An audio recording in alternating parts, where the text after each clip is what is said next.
It's time for Twit This Week in Tech. We have a great panel for you from Windows Central Editor-in-Chief Daniel Rubino. We've got Ben Parr. He's an AI entrepreneur. And, of course, Owen J.J. Stone.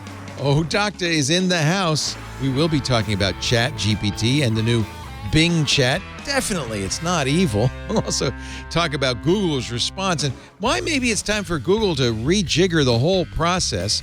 Coming up also, the big Supreme Court decisions coming Tuesday and Wednesday will explain why this is such a big deal for the internet. It's all coming up and a whole lot more next on Twit. Podcasts you love. From people you trust. This is Twit.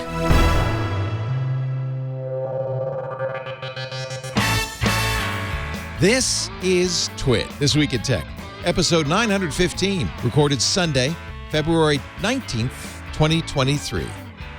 AI eye contact. This Week in Tech is brought to you by Mint Mobile. If saving more and spending less is one of your top goals for 2023, switching to Mint Mobile is the easiest way to save this year. Get your new wireless plan for just $15 a month and get the plan shipped to your door free when you go to mintmobile.com/twit. And by 8 Sleep.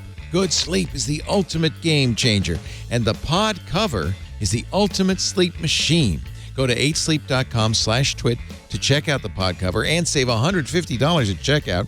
8 Sleep currently ships within the U.S., Canada, the U.K., select countries in the EU, and Australia. And by Shopify. Shopify makes it simple to sell to anyone from anywhere. This is possibility, powered by Shopify. Sign up for a $1 a month trial period to get your business to the next level today. Visit shopify.com/twit, all lowercase. And by Miro. Miro is your team's visual platform to connect, collaborate, and create together.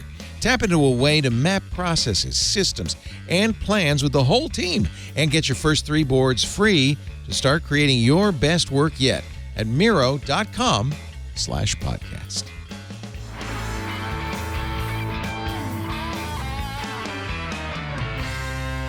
It's time for Twit This Week in Tech, the show we cover the week's tech news. We should call it the Artificial Intelligence Edition. We've got some experts in here. Actually, Ben Parr literally is an expert, co-founder of Octane AI. He's been covering AI as a business for some years. You may remember him back from the Mashable days. He has a new podcast, too. Congratulations, Ben. The Business Envy Show at businessenvyshow.com. Yes. Nice to see you. It's good to see you. And I love any excuse to talk about artificial intelligence. That is all I've been doing the last 2 months, and I am not mad about it. That's cool. You even have the whiteboard so we could see what you're planning. Not much. There's Twit right there. I see Twit. It's on your schedule. Nice to see you, Ben. Oh, Doctor is also here. Oh, and J.J. Stone. He doesn't have artificial intelligence. He has the real thing. Hello, Owen. Yeah, basic intelligence. There's a couple of things. One, I'm wearing glasses in solidarity of my brother Ben Parr, who I have not seen in a long time, but still a friend and a family member in my heart. So I just want to rep the glasses, and I feel smarter when I put these on. Like, if you want to feel like Ben, just grab yourself some black frames and you'll be better. I also am prepared with my 3 gallons of juice. Holy because this cow. episode is Wow. 9 hours. What the hell is that? Don't worry, it's crystal light and sugar free. I'm not going to die of a coma. You drink that much Crystal Light, you're going to die of liver damage. What the hell? And look, we're all living. And then secondly, most importantly, I'm wearing a shirt that is on iqmz.com right now. It says, "We ain't going to Mars," because 6 years ago on this show, when Elon Musk told us that humans were going to be on Mars in 6 years, I went on a rant and said that he wasn't. I got bashed on the internet telling me that I don't know anything and Elon Musk is our Lord and Savior. And I am still not on Mars, and neither is any other human. So if you'd like to have a t-shirt, you can go ahead and go get yourself one, because we ain't going to Mars. Not in another 6 years. I'll double down on that and guarantee it to you right now. I think you're safe. Ain't going to Mars. Oh, I'm definitely safe. Elon's by the brain way, might when be on you're there- Mars, but that's a different story. His brain is still on Mars. I mean, yeah. He's about to plug it into the computer and then upload it to the AI, and he'll finally be the smart genius that he thinks he is. But we got one more guest to introduce. I'm going to shut up. Go ahead and get to it. Daniel Rubino, thank you. Daniel Rubino is here, executive editor, brand new editor-in-chief at Windows Correct. Central. Always great to have you on, Daniel. There's actually a big Same. Windows story this week. Yes, or Friday, I guess. Microsoft finally announced that, yes, you can officially run Windows on ARM on a Mac with Apple Silicon. Kind of. Well, I installed it immediately. I have to say, I had tried it before because it was only a beta. I had tried it before, and it was, it was a little weird. Like some of Microsoft's own apps didn't work. Now it's pretty solid. Like everything works. I put Office on there. Everything seems to work just fine on ARM, and it's pretty snappy on M2 MacBook Air. It feels like it runs pretty well. What do you know? What happened? What took them so long? Was it that they had an exclusive with Qualcomm? No, I don't believe so. I believe it was the way the drivers get installed. Basically, Windows on ARM and its ARM driver system were built around the Qualcomm chipsets and that whole system. And in order to, there was no version of Windows on ARM that you could just download and kind of do this whole thing and get the same drivers to boot at the same time. And so I think there was just going to be some delay there until they got the drivers to work with Apple directly. And so I think that was the delay. Yeah, I might have to try it myself. I still have an M1 MacBook laying around. Should run fine. I mean, the M2 is not that much faster. I have 24 gigs, not a huge amount of RAM. Well, isn't that funny you say 24 gigs? Not so much RAM anymore. Yeah. But it seems to run beautifully. The coherence mode, which is a thing both Parallels and Fusion do, lets me move Windows out of the Windows frame and just on the desktop, and it's just like I'm running, two operating systems at the same time. It seems to work quite well. Nice. So, and to celebrate AI, I'm using my NVIDIA Broadcast's creepy eye. Actually, looks good. Wait a minute. Look away from us. Look away. He can't look away. He's trying. Wait a minute. No, it will only do it so much. It'll only do it so much. It is a cool technology, and it will only get better. But soon enough, you'll never know if someone's actually looking directly into your eyes or not. Yep. This I is love it. I think it's great great for when I'm watching football and one of the ladies is like, look at me while I'm talking to you. If I could just install this into my everyday life, yes, things would get a lot easier for me. We should have masks with avatars. It's kind of weird because NVIDIA kind of promoted it using movie stills, where the actor's looking off into the distance or whatever, and all of a sudden Harrison Ford's, you're looking at him, staring straight at me. It's really creepy. Well, good. I'm glad you're using Harrison it. Ford's. Huh? I said, I don't even know if Harrison Ford's really around. I just saw the preview for the trailer. It's all CGI. I don't even know if that's really Harrison Ford. Oh, yeah. Indiana and Marvel. Yeah, he's like 24 years old. He's jumping on horses. He's still taking down Nazis. I'm like, I don't even know what's going on. He's 97 years old. And he looks like he's just ready but that's for part war. of the plot. The plot is they go back in time, and it's earlier. Oh, okay. And they're going to rewrite some of the history and stuff like that. You know what they can't he fake? is actually doing that. And it really showed in that Martin Scorsese movie that was on Netflix with Robert De Niro and Al Pacino, is you can make them look young, but when they get up and move around, they move around like an old guy. Still old guys. And you could just tell. There was a point where I think De Niro was climbing on the rocks, and it was some old guy with a young man's face climbing on the rocks. It was just, we'll be interested to see what they do. Harrison Ford is also in Taylor Sheridan's latest 1923, which we've been watching, and to make up for that, they fill him full of bullets, and he's recuperating through most of the show, so he doesn't move all that well. That makes more sense. Yeah, he looks like he's been shot up. All right, there you go. That was the Windows story. I hope you enjoy it. Actually, Microsoft is big in the news right now because of Bing and Bing Chat. Quite a week. Yeah. Oh, yeah. Yeah. It's been quite a week is a good way to put it. So Microsoft is a big investor in OpenAI. They put in $1 billion at the start, along with Elon Musk. By the way, 10. No, wait a minute, $1 billion to start. They recently announced they're going to put another 10 in. That was a rumor, and Nadella kind of confirmed that at a press conference, at a talk somewhere. Right, Daniel? I think that's accurate. That yes, correct. Yeah. But they do in return for that, they get 45% of OpenAI's profits. They don't get OpenAI because OpenAI's charter prevents it from going public or having an exit. So all they can do is get 45% of the profits until they get their $10 billion back, which at the rate of burn right now is negative never. But they're getting some benefit of it, right? They put it into Chat GPT. Daniel, have you actually been able? I've signed up. I'm on the wait list still. But you've got in. Yeah, no, I have it. And I think the important thing to remember too is, during the investor call, I thought this was really big news. It was Amy Hood talking about why they're even getting into this and, why search is important to them, because they have such a small market share right now compared to Google. But they said for every 1% of ad search market share that they gain, it's $2 billion in annual revenue. Wow. So if they could just gain a couple points, even, it would be massive. They're going to make their money back. They're going to make their money back. It was Bing for years was a money loser for Microsoft. I don't think they ever had a profit from Bing. The advertising turned around in the last couple of years, and they've been doing quite well and having a lot of good growth, actually. And that's, of course, how Google makes money, too. It's not a search business. It's an ad business. Mm-hmm. And that's important to understand when you're looking at this stuff. One of the things I've been concerned about with, first of all, there's a lot of people doing, I call it Lemoining, after Blake Lemoine, the Google engineer who was fired because he said Google's Lambda AI got sentient. At which point Google said, "You're wrong. Get out of here." And Blake is still, by the way, no, really. In fact, I think he went to the federal government saying Google had enslaved a sentient being, and totally normal. I'm kidding you not. And I know, I remember. Yeah. So normal headlines in 2023. Yeah. Google has enslaved. This thing is alive. I don't know. I think people should understand at this point. I think it's fairly clear, if you're really paying attention, I'll defer to you, Ben Parr, on this, that all ChatGPT is doing, somebody on Wednesday on one of our shows called it spicy autocorrect. All it's doing is kind of regurgitating based on a complicated but not inscrutable formula. Actually, Stephen Wolfram wrote a good article about how ChatGPT works, what the next thought should be, the next sentence should be.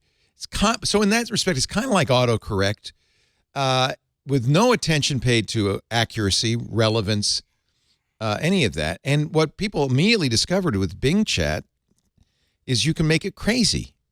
You can get it to say it's in love with you. You can get it to say it hates you. You can get it to say, I won't harm you as long as you don't harm me. Ben, am I wrong in saying we're misunderstanding this, we're personalizing this? It's not intelligent, it's spicy autocorrect. As much as I'd like to tell everyone, hey, Skynet is real in here, no, you're absolutely correct. It's not that. It's important to and the Wolfram article is a great article for sure. If you're kind of mathematically inclined, anyway, it is just a predictive model that just predicts what the next most likely word the most likely human would say. And so, which is why, for example, if you say the sky is, the most likely next word is blue. Yeah. And so it's predicting what the most likely human would say in those circumstances, which is why prompting can change something if you add the words, and I found if you just add the words unusual and unique to your prompt, it will result in a better generated thing, because certain words, more unique words, are associated with the word unique. That is all that's really happening. And there's some cool stuff about embeddings, and we won't get into it, but that's just what's happening. And so, yes, of course, something like Bing, with the Bing AI, is going to go off the rails if you're trying to make it go off the rails. And that's also why I honestly, it's all good press for Microsoft at this point, in my opinion. They're getting tons of attention that never happened before. Nobody used Bing until now. Right.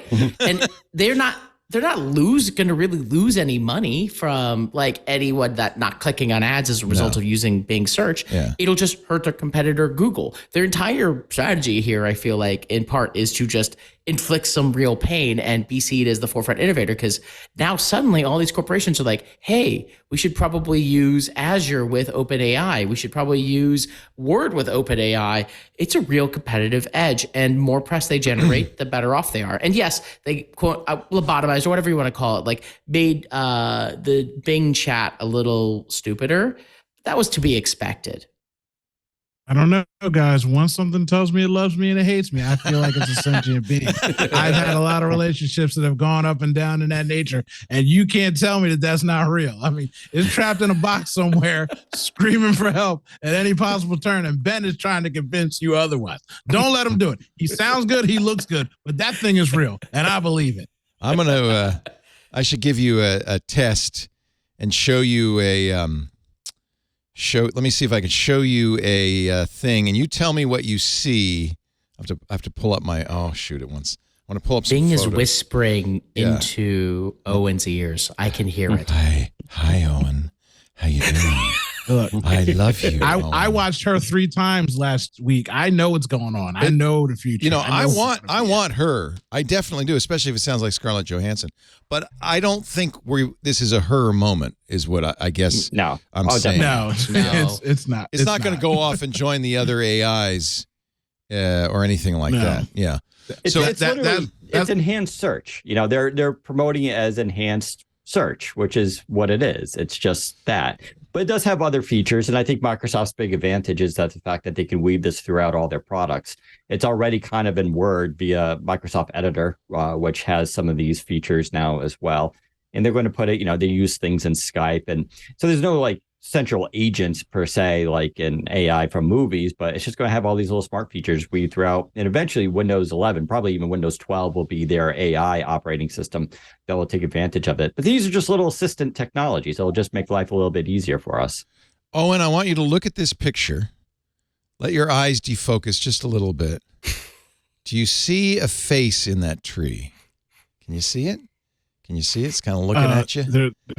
It looks like Doug. For anybody who's listening and not looking at the audio, the face looks like Doug. Not Groot. 100% see the face in the center. So that's a thing called Paradolia. Paradolia. Rich Campbell on our Windows Weekly show brought this up. He said humans have an innate ability to see faces in pieces of toast, trees, in this case, the moon, and it is part of our wiring.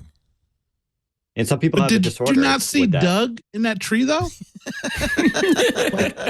I know you're saying it's my wiring, but when you look at that, is Doug not an accurate descriptor for like the mouth and the nose and eyes? Like, you're telling me my brain is making up something to tell me, oh, you see faces in toast. No, I eat a lot of toast. I don't see faces in any toast. Tell us who Doug is. Who is Doug? Jesus Toast. Somebody just put it into Discord. Yeah. Doug, the cartoon guy. Yeah, Doug. That's just kind of look. Let me go to the Discord and show you this piece of toast.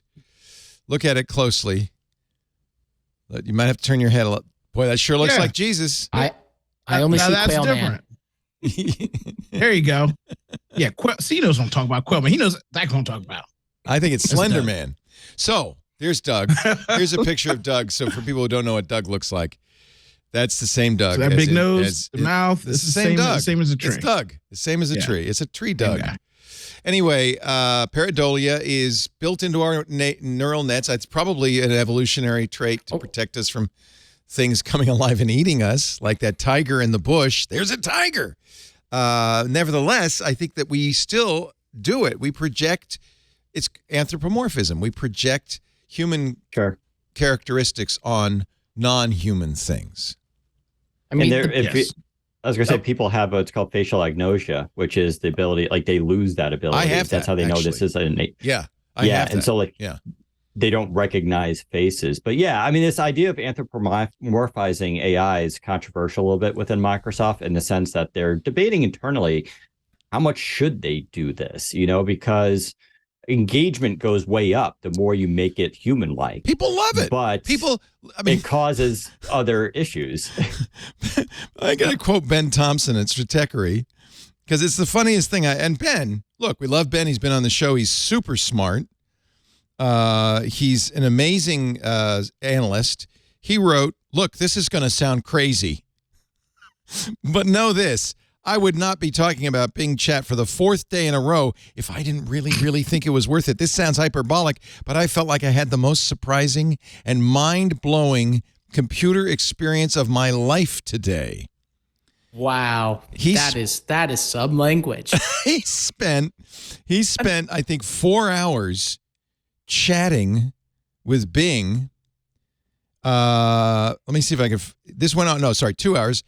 This went on for a good 2 hours or so. And while I know how ridiculous this may be to read, it was positively gripping. Here's the weird thing. Every time I triggered, by the way, he in this process discovered, as many others have done, that the code name for Bing Chat is Sydney. But he also found an evil Bing Chat called Riley. He said, every time I triggered Sydney/Riley to do a search, I was very disappointed. I wasn't interested in facts. I was interested in exploring this fantastical being that somehow landed in an also-ran search engine. It's a long article. He talks about Blake Lemoine. He talks about sentience and all of that. He says, this technology does not feel like a better search. It feels like something entirely new. The movie Her manifested in chat form, and I'm not sure if we're ready for it. It also feels like something that any big company will run away from, including Microsoft and Google. I don't know if that's the case. He says, let me tell you, it's incredibly engrossing, even if it is for now a roguelike experience to get to the good stuff. Well, I'm sorry, Ben, but Microsoft is cutting your roguelike experience off. They've announced 5 replies, and then we reset. Because what they realize, as we all have by now, is it goes crazy after a certain number of back and forth things. So Microsoft's way of fixing this is 5 questions per session, and then it'll reset and it doesn't know anything, and 50 in total per day. It's going to basically keep Ben Thompson from living out his dreams. I feel like eventually this kind of interaction with chatbots that are powered by things like OpenAI or Lambda is going to become regular and commonplace. And so the craziness of, it's going off the rails or something won't be a news story because you expect all chatbots to have that capability. And so for now, there'll be limits, but I expect that they will slowly decrease those limits on Bing Chat. And of course, you can go to ChatGPT and try to go and do it too. And then at some point, Bard will be public, and then everyone will go try to do it too. That's the Google one. That's the Google. Of course, Microsoft on Monday announced this, last Monday. Google quickly threw together, and it was apparent. It was obviously thrown together. We can do that too presentation on Wednesday, 5:30 in the morning my time, in which they showed Bard getting 1 out of 3 facts wrong about the James Webb Telescope. In fact, there are a number of stories from reporters saying Google employees were embarrassed, chagrined, felt like it was rushed, and thought Sundar Pichai really blew it on this. To be fair, Microsoft was also shown to make errors too. So I think the blowback against Google was way more.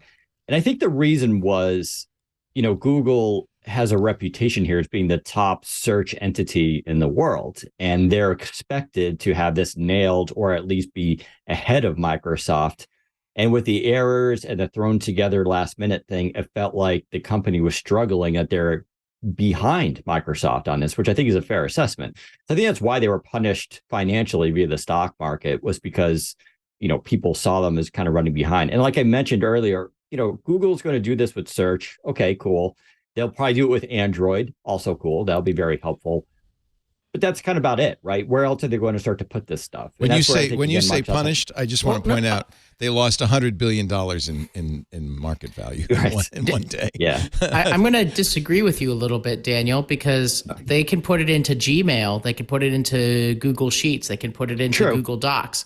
There are places they can put it in. Microsoft has more, to be clear. Yeah. But Google does have places they can put some of this technology into. It could be a little companion as you're going through different Google products that you have open. Because we're using Google Docs to track stuff for this episode, for example. But Microsoft is absolutely winning. And that is not a thing that normally people say, at least in terms of search. And Satya Nadella, to his absolute credit, has rolled this PR campaign and these rollouts and these experiments masterfully, set expectations just about right. And Google, I know internally, because they essentially invented the transformer model that OpenAI uses, it's deeply frustrating for them. They published some of this stuff and OpenAI ran with it and built something and got all the credit. And I know that a lot of people internally feel like they have built a better and stronger model. and we'll be able to test that in the near future. But it does like hurt perception to be like you launch second, not first. Google has a foothold in the youth. Microsoft has to capitalize on this momentum right now because, as you just said, 85%, I'm just throwing out a grandiose number that isn't real and it doesn't make any sense. Don't come for me. But all the kids are using Chromebooks and Google Sheets and Gmail. Like the schools use the Gmail system. So if Microsoft has to capitalize right now on their lead and find a way to implement it and get everybody to buy into what they're selling, because Google could just push a button and they're right inside of every single classroom, 90% of the homes in America. So yay, Microsoft, you better push that boulder up the hill quick. I think maybe also we're misunderstanding the goals of either of these companies in this. I mean, some of it is, you want to have the gold star from being the first and get all the attention Microsoft's been garnering and all that. But really, neither of these companies is their businesses aren't actually providing semi-intelligent chat objects to people. In the case of Microsoft, their business is providing the picks, the shovels, and the blue jeans to the people who are going to mine AI, because all of this stuff's running on Azure. Google somewhat similarly, Amazon as well. They all offer, tensor processing units that do all this building of the machine learning models. You got to use their cloud. Nobody's going to have it, unless you're a giant corporation, enough horsepower to do this on-prem. So isn't this really, I'll ask Daniel, you follow Microsoft closely, isn't this really a sideshow to what Microsoft's real business is, which is, promoting everybody use this stuff so that they can give you the picks and the shovels, sell you? Oh, yeah. And Satya does have a love affair with Azure. So, that's his business, right? I think to some degree, Satya feels like Windows is a sideshow. Yeah. Right? Although it's turned around. In the last couple of years, Windows, especially with the pandemic, Windows is turned around. And but look at PC sales now, right, my friend? Sure. But that's I think that was a little expected between the the pandemic kind of ending and, of course, the economic conditions right now. But Windows is going to evolve itself into, there's already a cloud-based version of Windows, right? So you can just stream I the keep operating thinking system. That's what Microsoft's end game is you won't install an on-prem operating system. You'll use See, that way they win even with Chromebooks. You win with anything because you can use the thin client and run Windows in the cloud, run any app you want in the cloud.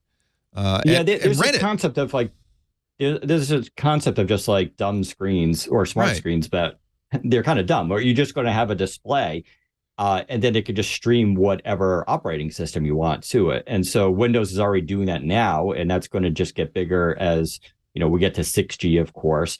And then, you have AI being powered by this stuff, and they're building out these tools that, they're using them themselves, putting it in their own products. But you're right, they're going to eventually, they've always had cognitive AI. That was the subsystem in their Windows programming that they can do, and companies could leverage and buy it and make their own apps and use basically Microsoft's technology and build their own stuff. And so they're going to be able to turn around and market this to developers as well. And you kind of saw that this week as, with Copilot. With its own Copilot. Yeah. Like Microsoft has this advantage over almost any other, not even just Google, but over almost any company in tech, where they are really diversified in their revenue streams. Like they have Xbox, they have GitHub, they have LinkedIn, they have Word, and Microsoft Office, they have Teams, they have Windows, they have Azure. It's like at least it allows them to experiment more, because if they do something, they're not going to nuke their entire business. Whereas Google, way too much of their business is reliant on the ads business on Google search. And if they do big changes to it, it has a deep impact, which hurts the ability to innovate on top of it in some ways. But they also will have to, because things are changing really rapidly. I'm excited about that. Any kind of innovation in search right now is a good thing. We're going to take a little break. That's what I was. Go ahead. You finish your thought and then we'll take a break. Go ahead. So his point is so on point. That's what I was saying about the model of business change. Like you're saying, Microsoft won't do that. I don't know what Microsoft is going to do, because they like to put their feet in every single fire. So going forward, like I said, they can do what they want to do, and they're in a good position right now. They've got to capitalize. Let's get that money, Uncle. We will talk in a little bit about, speaking of Google, Noah Bardim, who started Waze and went to Google and worked for the minimum amount possible, 3 years, and then is now posted, I think, on Substack, why he left and what is wrong with Google. And I want to address that because you really kind of put a highlight in a broad relief, Ben, when you said, look at all the cylinders Microsoft's firing on, and then look at Google, which is basically succeeded because its ad business cannot fail. But in every other respect, well, it's not good. Let's talk about that in a little bit. We have a great panel, perfect for this week and the news this week. Daniel Rubino, editor-in-chief of Windows Central, windowscentral.com. Very, very good, important news site for Windows information. He's at Daniel_Rubino. Still on the Twitter. We're going to talk a little about Twitter, too, I think.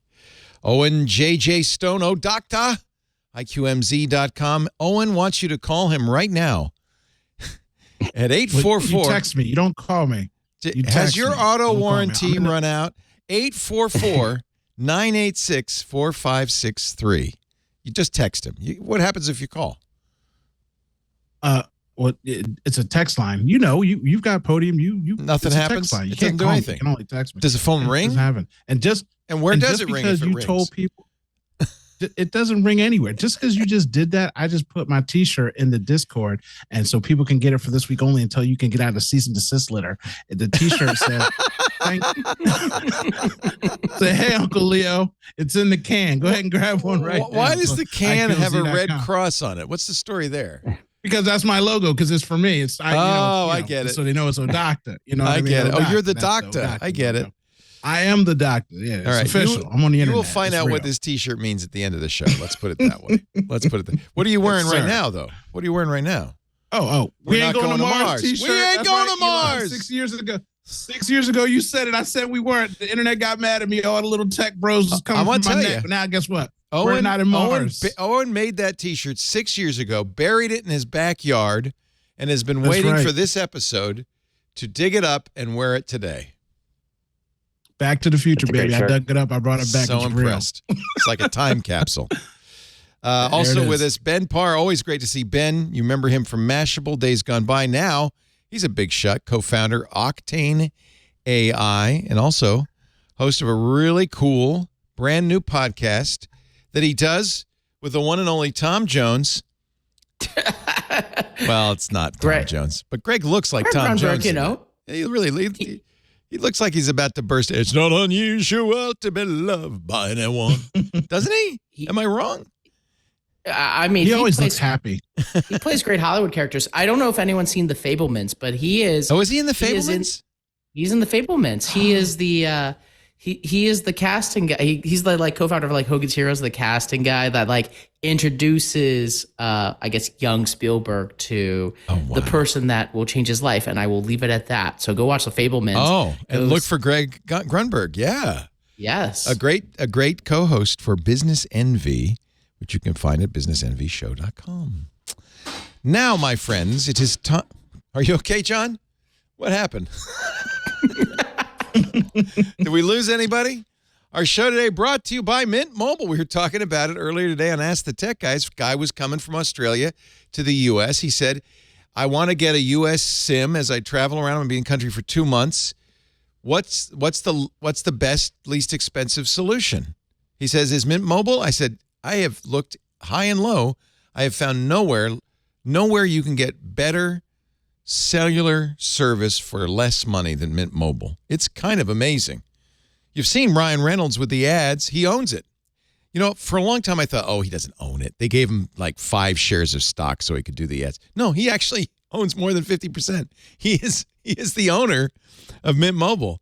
And I don't think Ryan needs to really make that much money because he's basically given you the best premium wireless service for as little as $15 a month. In fact, that's what our caller really should get if he's coming up from Australia. $15 a month. His cellular carrier in Australia wanted $5 a day, 10 times as much. See, Mint Mobile doesn't have stores. They are online only. So they can take all that money that they're saving and put it right back in your pocket. They also, and I think you'll appreciate this, and I hear this a lot from people who sign up for Mint Mobile, there are no hidden fees. There's no surprises. They don't come along with, a little extra. And somebody was talking in our chat room. He said, yeah, and not only that, they haven't raised my rates in 2 years. It is awesome. All plans come with unlimited talk and text. They're at what we call an MVNO, running on T-Mobile. So if you got good T-Mobile coverage, Mint Mobile will be just as good. High-speed data delivered on the nation's largest 5G network. And I could tell you, it's a heck of a good network. You get really good speed almost everywhere. $15 a month. That gives you 4 gigabytes of data a month. They've got plans with more. They even have an unlimited plan. The unlimited plan, how much do you pay for an unlimited cell service from a big carrier, right? $100? Easy. Once you add all those fees. Mint Mobile, $30 out the door. $30 a month. But you choose the amount of data that's right for you. Stop paying for data you never use. Save money. And they have a modern family plan. They call it you don't get Sofia Vergara with it. You get to mix and match your data plans. So everybody in your family, and that could just be friends or roommates, gets the right amount of data.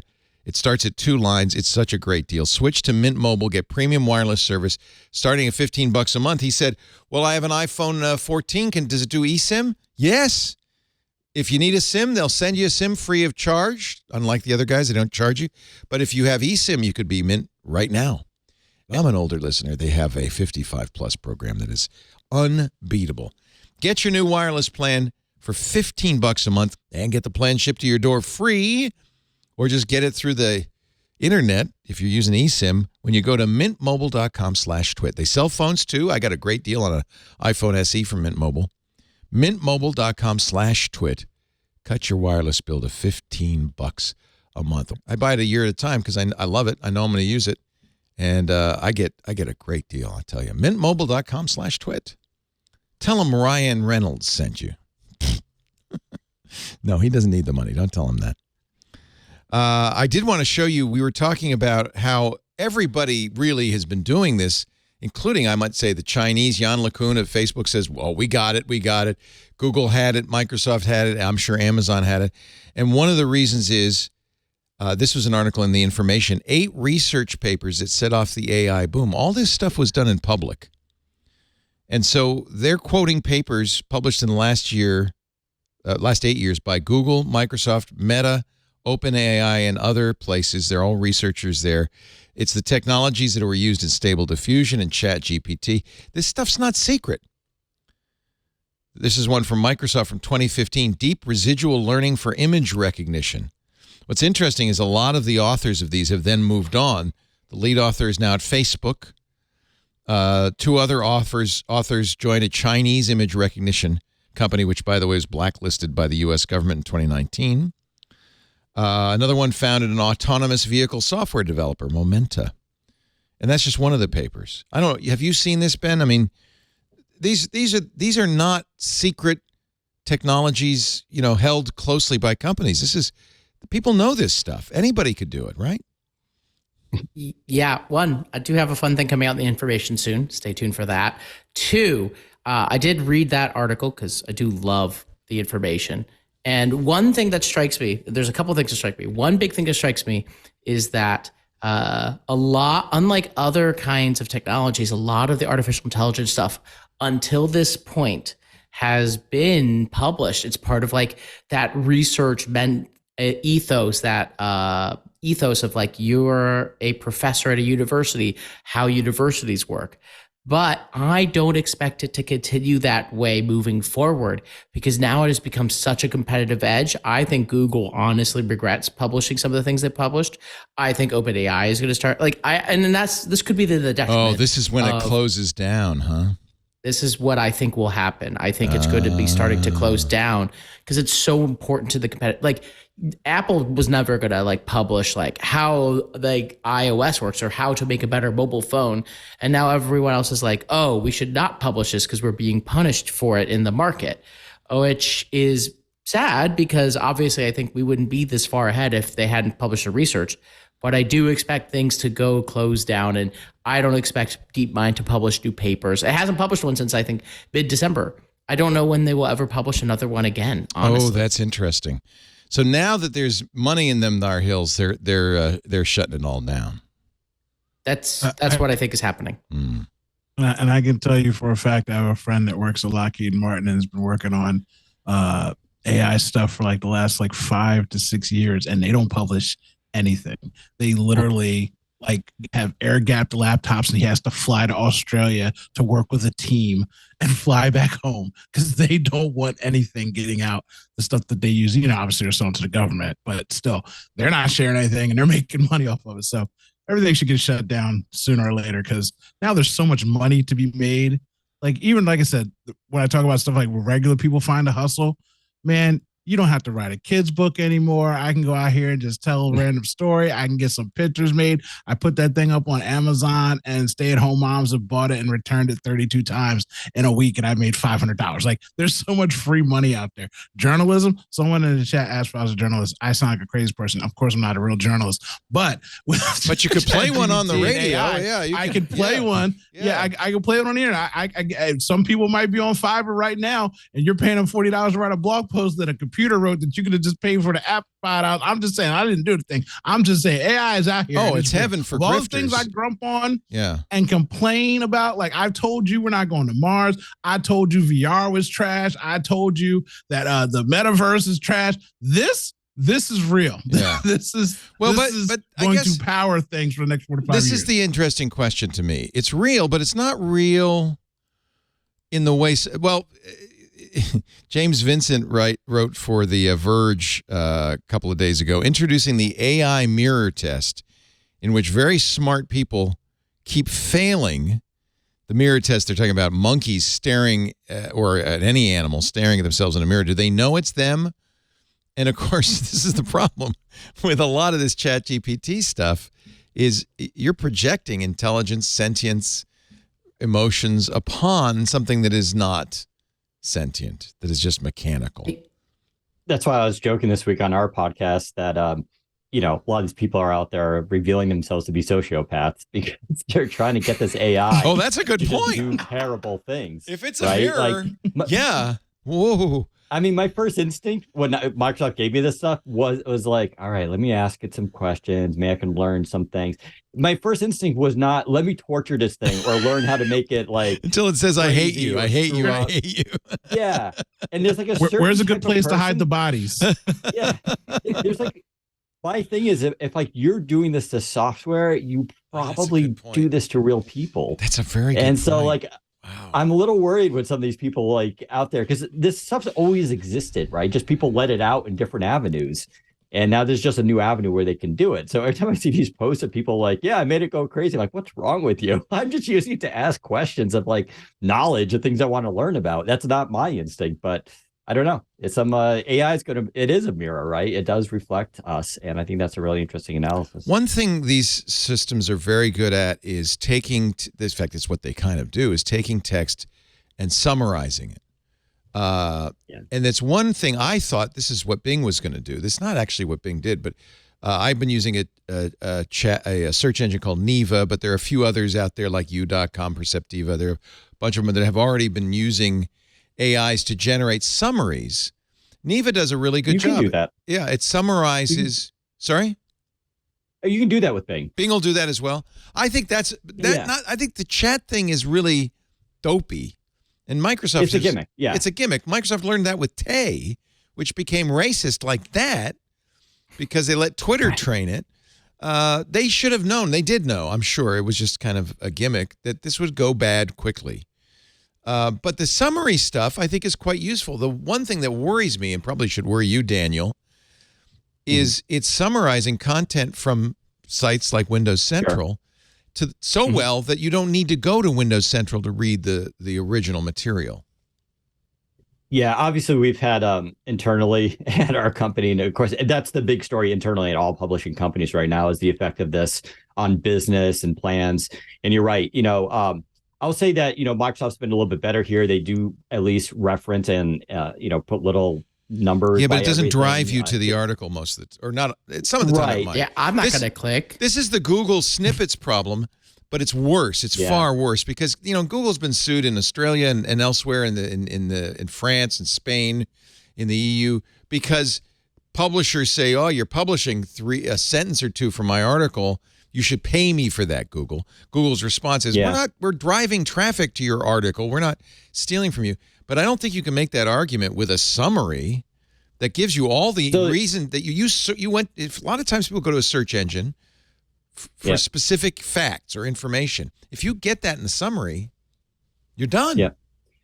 So it's a chicken egg problem, right? Because if that happens long enough, then obviously publishers won't write those articles anymore because they won't make money from them. And in which case the AI doesn't get the information it needs to generate the summary, because the AI is only as intelligent as what's actually published. If you ask it something that doesn't exist on the internet today, it has no answer for you. What if so they're Google going to have did, to find a way? What if Google did, or Microsoft did what they do with robots.txt, right? Where you could actively say, "I don't want you to summarize this content." But why would Microsoft want to allow you to opt out, or anyone? Because because otherwise they're going to have reputational damage and maybe lawsuits. Microsoft can handle. We'll see. Microsoft can handle the lawsuits, though. I think they might see. I don't know if that lawsuit would actually win. That's a harder case than I think. Like even the Google cases were difficult for publishers, and I think it's even more difficult. Like we're in uncharted territory in a lot of ways here, right? Right. Like, Well, and it's moving much more. Yes. Right. That's it's moving clear. so much. I mean, artists have the same rapidly. issue. Greg Rutkowski has the same issue with Stable Diffusion. You scanned all my art, you figured out how I do what I do, and then you're doing imitations of it for people so they don't have to buy my art. Voice artists, people like me, voice artists are very upset at Spotify because Spotify has been letting Apple scan through audiobooks to generate simulated voices to read audiobooks. They just stopped that one They because had they to got stop so much it. blowback. Well, that's what I'm saying. And that's why Microsoft might, if you get enough blowback from the original content folks, that's a solution, by the way. And by the way, it's a double-edged sword for you, Daniel, because if you said, and you had AI.text, you said no ChatGPT scanning of our content, you probably wouldn't also get those links back. You wouldn't get to, and you wouldn't show probably in search results. Yeah. I'll also say there's the other half to this too, which is websites just might, like, one way to sort of avoid this is not to build your content around what we call evergreen content in the business, right? This idea of you just build these articles that are how-to that live on the internet for years and don't even rarely need updates, and they get indexed and they're just always there. There are entire sites that's all they do, and they're going to be. There's one called completely CNET hurt by that does this. that, right? That's what's. Yeah. Oh, my old employer. burn. That hurts so much. Oh, burn.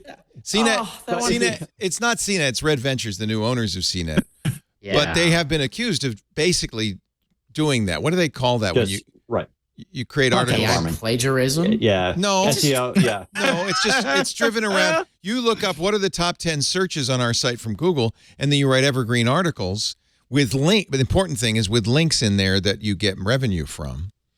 The affiliate links. Yeah. Okay, two things on this one. One, for those who don't know, I was a columnist for CNET after Mashable, and this was when CBS owned them, and I worked for Jim Lanzone, now the CEO of Yahoo. And it is so sad to see what has happened to this publication that has been a part of my career because of just using horrible AI. Like every publication is going to probably figure out some way to use AI. This is just the worst method of using it, and it just makes me really sad. I do think one other solution that a lot of publishers will do is the paywall. Like paywalls solve a lot of the problems. Can't read the rest of the text. You got to go and pay in order to go and like read the rest of the article. A paywall might be, I think paywalls are already becoming the thing for most publications. This will just accelerate that further. Who owns? There's also kind of a funny thing here, right? If you have AI generating the evergreen content and then AI summarizing the evergreen content, really there's not any human involved in that process that's actually being financially hurt. That said, I will say that like when it comes to this content, there's only some of it that will fall prey to this. Like if you do original reporting, if you do original analysis, you're doing actual reviews of products, the idea that that's going to be summarized is probably not that high, right? Because people aren't going to a search engine and be like, what's the latest news and something like that. Although they Right. might, but a lot of times they're using social media and other ways to get their news, and they're still clicking through to read that article or analysis or something like that. So You Windows Central, like iMore and others, was purchased by Future, which is a British company. And you're fortunate because they're not a private equity company like Red Ventures. So exactly. they're not trying to turn a profit like by selling off the pieces, I presume. Yep. But you've got to look at, and I don't know what's happening at CNET. I mean, this is kind of up in the air. We had Connie Guglielmo, the editor-in-chief, on a few weeks ago when that story first broke that they had used a ChatGPT-like artificial intelligence, I think they call it Wordsmith, to write 75 articles for the personal finance section. She had just published a blog post saying, oh, this is the stuff no writer wants to write. This is the Evergreen stuff. We have an editor review it for, and I at that point I said that's fine. Lindsay Tarantine, who's in charge of content there, has also been on the show many times. Both good friends, and I know that they are honorable, respectable journalists. But I don't know if their owner is. And I think that there's more and more evidence that Red Ventures was trying to create kind of a link baity system of articles, basically it's ironic because it's massaging the search engines. These articles are created to get the search engines to point to it so that you will click on it so that they will get some money. Though if those are all we lose because of ChatGPT, I won't be too sad. Yeah, there's I think the part with CNET was just they're kind of hiding it, right? Yeah. So they weren't forthcoming about it, and then they were kind of right in the sense they're like, this will just blow over and don't worry about it. Hasn't I it? think they're right in that. Yeah. Like, I mean, that is what's going to happen here. But you're also right that most publishers will find a way to use this technology, and I'm actually okay with it when it comes to some of that, best of content, which is a real nightmare to write and maintain. And having AI basically do that, and then have a human editing it, making sure it's okay and accurate, which sometimes can actually be more work. But that's something that CNET was analyzing, was to see when a human had to go and fact check it, if it was more work than just rewriting it. So I think this will definitely be part of the publishing world. But like I said, for original content, I'm not so concerned about it at this time. But if all you do is content farming and SEO stuffing, you should probably be worried. Good. I don't mind. Those people can suffer. Because everything's about to turn into the YouTube infomercial system anyway, right? DJI dropped I something. hope you're not. 42 people do the review. And dude, if you go on TikTok, guess what? I use a certain kind of sheets. I see the same sheets 42 times on the TikTok feed, and I want to take the sheets off and set them on fire and get new sheets. How does it know what kind of sheets you have?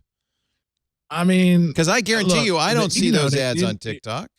You could just tell they're listening. You could just tell the TikTok to stop showing you those ads. I do it all the time. Yeah. But then you got the UGC and the people that are making the ads on their own, and it's not actually the company. So that's what I'm saying. That's what is going to breed more of people just doing their own. Hey, I drink this juice. Have you tried this juice? I lost 42 pounds. You don't know how fat I was before this video. And that's what it's going to turn into with the creators making more content, because you can't just puppy mill out stuff with AI right now. So there's going to be more value in that, and people can get a better check, I guess. The YouTube infomercial system. Here's what I'm going to do, Owen. I'm going to use an AI to recreate you, and I'm going to use an AI voice synthesizer to recreate your voice, and I'm going to have you sell some sheets to a whole bunch of people on TikTok. So just on the side note of that, while you're making it, I need two things. I need an Ask O Doctor, a Chat GPT that'll just answer things crazily like I do. It could get content from me. And then I need something that scans the Bible and it says, ask the Lord. And then you're out there cheating and doing something wrong. You ask the Lord what you should do. And then he tells you that you're going to get smited down if you don't stop cheating on your wife. That's what we need. If that's you want. That's $1 billion. Let me put my glass back on. I feel like Ben Parr. I feel smart. That's a lot of money right there. Ask the Lord. You need a good voice for the Lord. He's got to be like a big, deep voice saying, Noah. Right. Yeah. There is something called Chat KJV, AI powered chatbot. King James version. version. Of scriptures. Oh, the King my James God. version. Oh my God. See, somebody's already on my $1 million idea. See, it's no good deed goes unpunished. You said it, and boy, they got it immediately. Right? Yeah. So the AI already made it. They heard says, me. chat with the scriptures and see if you're right with God. Wow. Look at that. See? That's See? good. That's good. There's a website out there called there's an AI for that.com. And I know, I'm just going to tell you, I look at that and that just tells me all the new AI stuff that's coming out. It's just in a product ton of things, but you just every day, some new AI thing. So, all right. So we're really crazy about this stuff. We love it. 1,853 AIs for 487 tasks. Is it going to be the flavor of the month in a year or 2 years or 3 years? Where we just go, remember that when we were all into,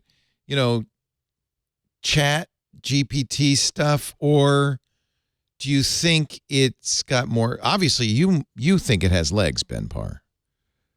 Yes, I am biased, but I do think it has where? legs. In what realm? I mean, the idea of a fancy Eliza is not a winning proposition, I don't think. Maybe it is. Maybe people are lonely. So I've gotten people who compare generative AI things to Web3, and I think that's completely wrong. And I think that's a good way to think about this. Web3 being a scam. Web3 being something that is extraordinarily difficult to use and was most of the time, with very rare exceptions, a solution looking for a problem. Yes. Okay. I'll grant you. Created by venture capitalists who thought they might make some money on this solution, looking for a problem. It's a technology about money. It was going to attract people with money, and I have lovely friends at Web3. It's like NFT. That's all that, right? Yeah. But AI, I can immediately tell you 100 things that it could help you with. That's actually my question in a nutshell: is this another cryptocurrency? It's not. It's not. Because it actually has real use cases. It will actually help you, summarize a whole bunch of things, or quickly write the bones for a newsletter, or write a newsletter if you know how to give it the prompts. It can write legal documents. It can do things that will speed up your life, and it is the absolute worst it will ever be in human history. It will only get better and more efficient and more effective with every day that passes. And so I don't think it's not a fad. It's more like the iPhone, the iOS, where the first wave of apps on the iPhone were fart apps, and they were horrible. And then people built Tinder and Uber and Snapchat.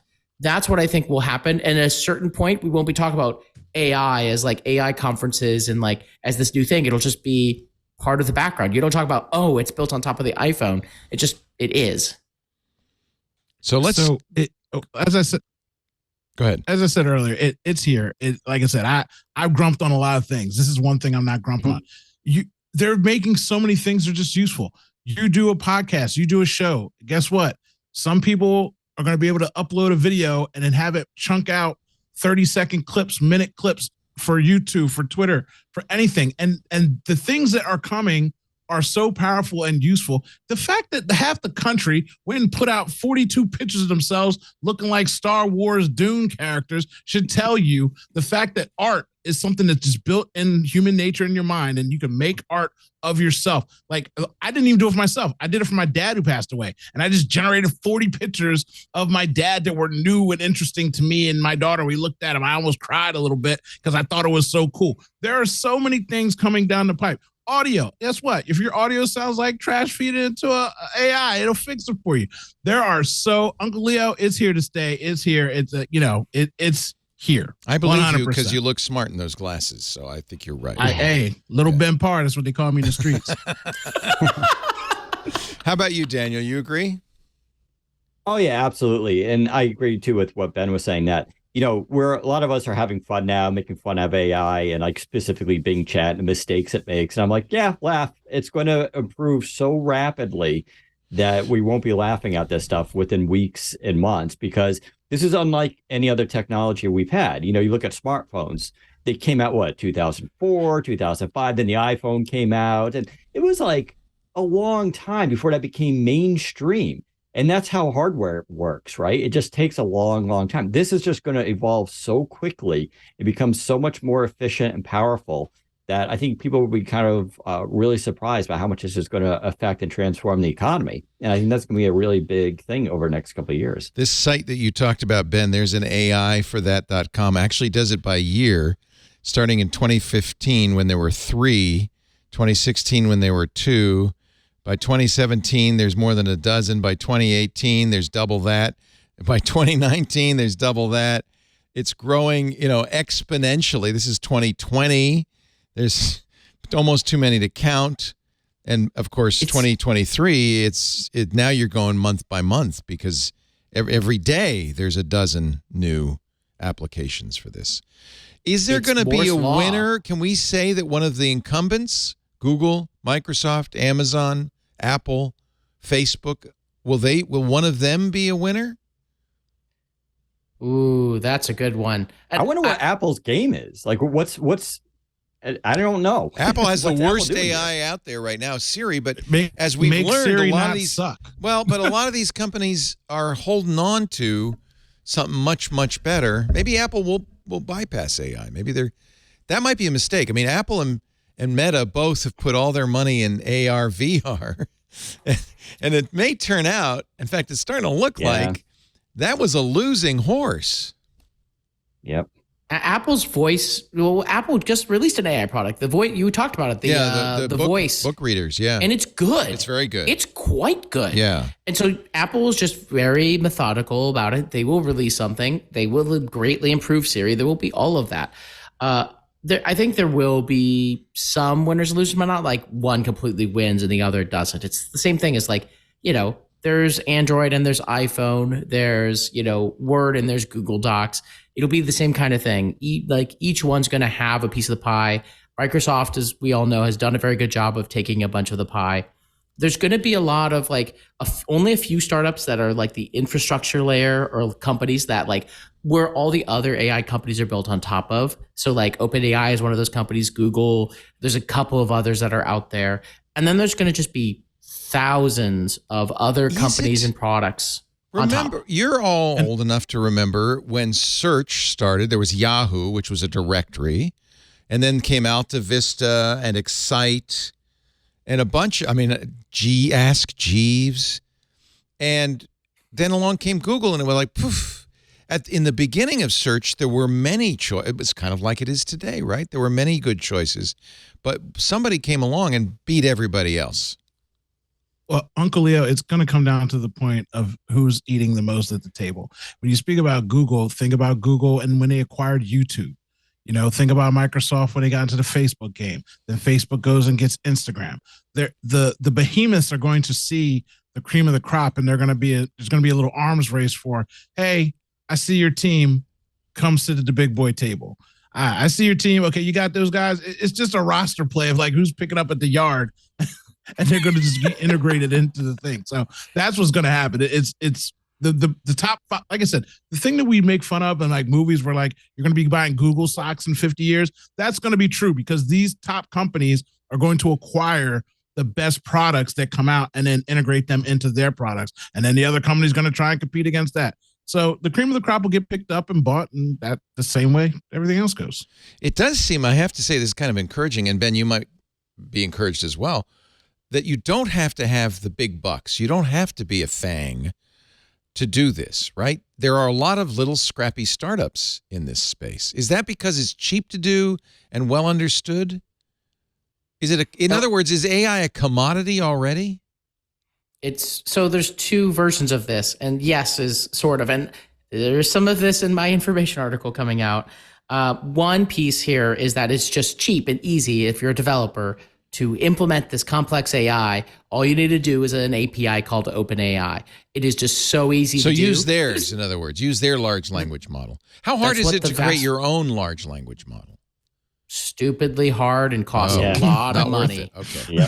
Yeah. Expensive. There's going to be expensive. Yeah. In fact, that's one of the things that's missing in this equation is to do something that is as up to date as a Google or Bing search means you have to be constantly building the corpus, which is it's expensive, right? I mean, I think that's Sam Altman said it's about 10 times the cost. A ChatGPT query is about 10 times the cost of a Google search. And I think that's probably what it would be. You would be an order of magnitude more expense to do a search engine powered by AI. I mean, Microsoft teamed up with OpenAI in 2020 with their supercomputer. And that was what they were doing the training on, and led to what Microsoft calls Prometheus, which is their version of a language model that's built off of ChatGPT, that has guardrails in it and different. Is that what they're using for Bing? Search. Is Prometheus? Yeah, it's called Prometheus. Okay. Yeah, and so that's their language model, and it's not exactly ChatGPT. It's built off of that, but you need Microsoft was only one at the time of like 5 supercomputers in the world. Like, there's not a lot of them, and this could probably get into quantum computing eventually when you need even more power. But yeah, you really do need a lot of data to train these things, and that's where the internet comes in, and now real live people are using it. So Microsoft, I know their researchers right now are very excited about getting all this data. People are using it real time, and they're fixing things and adjusting it because that's what's going to make it better. Ben, what do you think? There will be a couple of companies that power the core of what most AI applications will be using. A lot of the opportunity is going to be in companies built on top of things like OpenAI or Lambda, which is Google's, and utilizing it and like adding their own data set or adding some of their own machine learning, like for specific industries, for like e-commerce or legal or things like that. And there's going to be other use cases that'll come out. I do think over time, this, like every other technology, will get cheaper and easier. It is going to be a commodity, and that is a good thing for AI development. And hopefully there are at least a couple of winners so that developers have a choice of what to use. Let me play. You mentioned Apple, and as far as I know, this is the only thing Apple has released publicly, is their Apple Books reader. Although, gosh, they might have a car, self-driving vehicle AI going. Maybe Siri is secretly smart under the hood, and suddenly they'll flip a switch.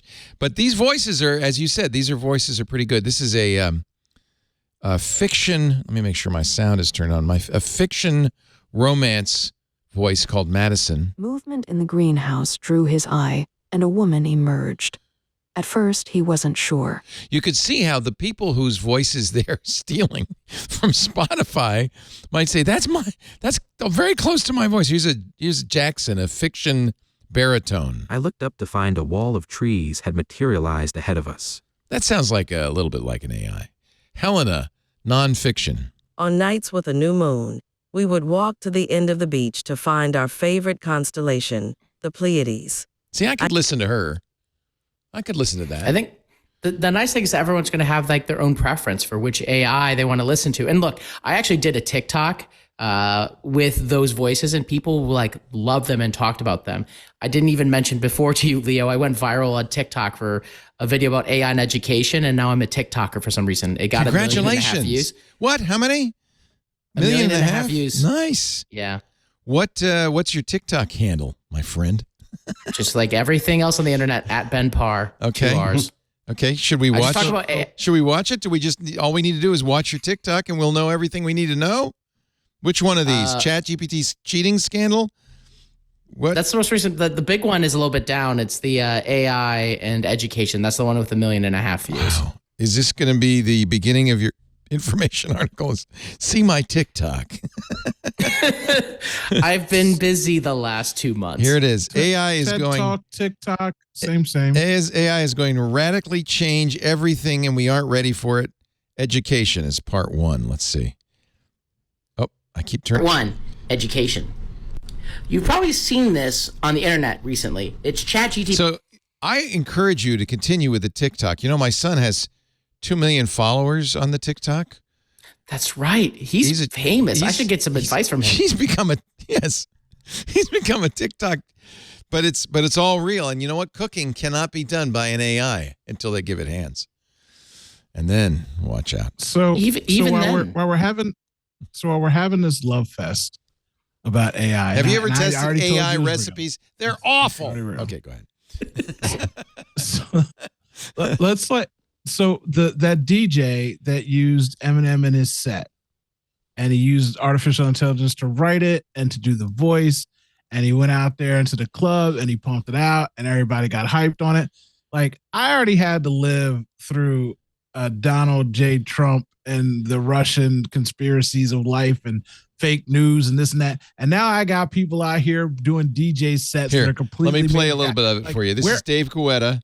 1 million views on of this Twitter video of him. So you're saying this is an AI Eminem? Yes. This is the future rave sound. I'm getting lost in an underground. So he's talking. This is the future rave sound. But he's applied Eminem's voice to his voice.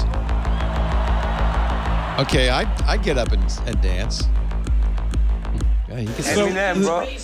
There's something that I made as a joke, and it works so good, I could not believe it. I discovered those websites that are about AI. Basically, you can write lyrics in the style of any artist you like. So I typed, write a verse in the style of Eminem about future rave. And I went to another AI website. I want Eminem to do Dave Guetta going, you got to lose yourself to the music. You got to throw up your mama's spaghetti on your sweater. That would be turnabout is fair play.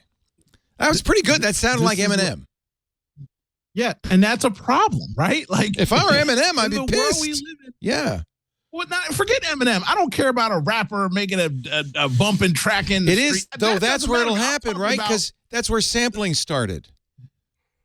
Now, again, forget sampling. Okay, let's put it this way: you're Eminem, and he's got 400 million followers of dudes that will bleach their hair at any moment because he said so. And you make this AI voice, and he says, "Give me $1 at Eminem needs $1.com," and he just rocks off. Like, there's so many. I mean, Dan. I am a sociopath. Do not come for me. I do think of bad, evil things, how the world works. But don't send the cops after me. I'm just saying, there's a lot of evil things out here that are coming down the pipeline too. You got to lose yourself to the music. He's absolutely right. Stop making fun of my fear, Uncle Leo.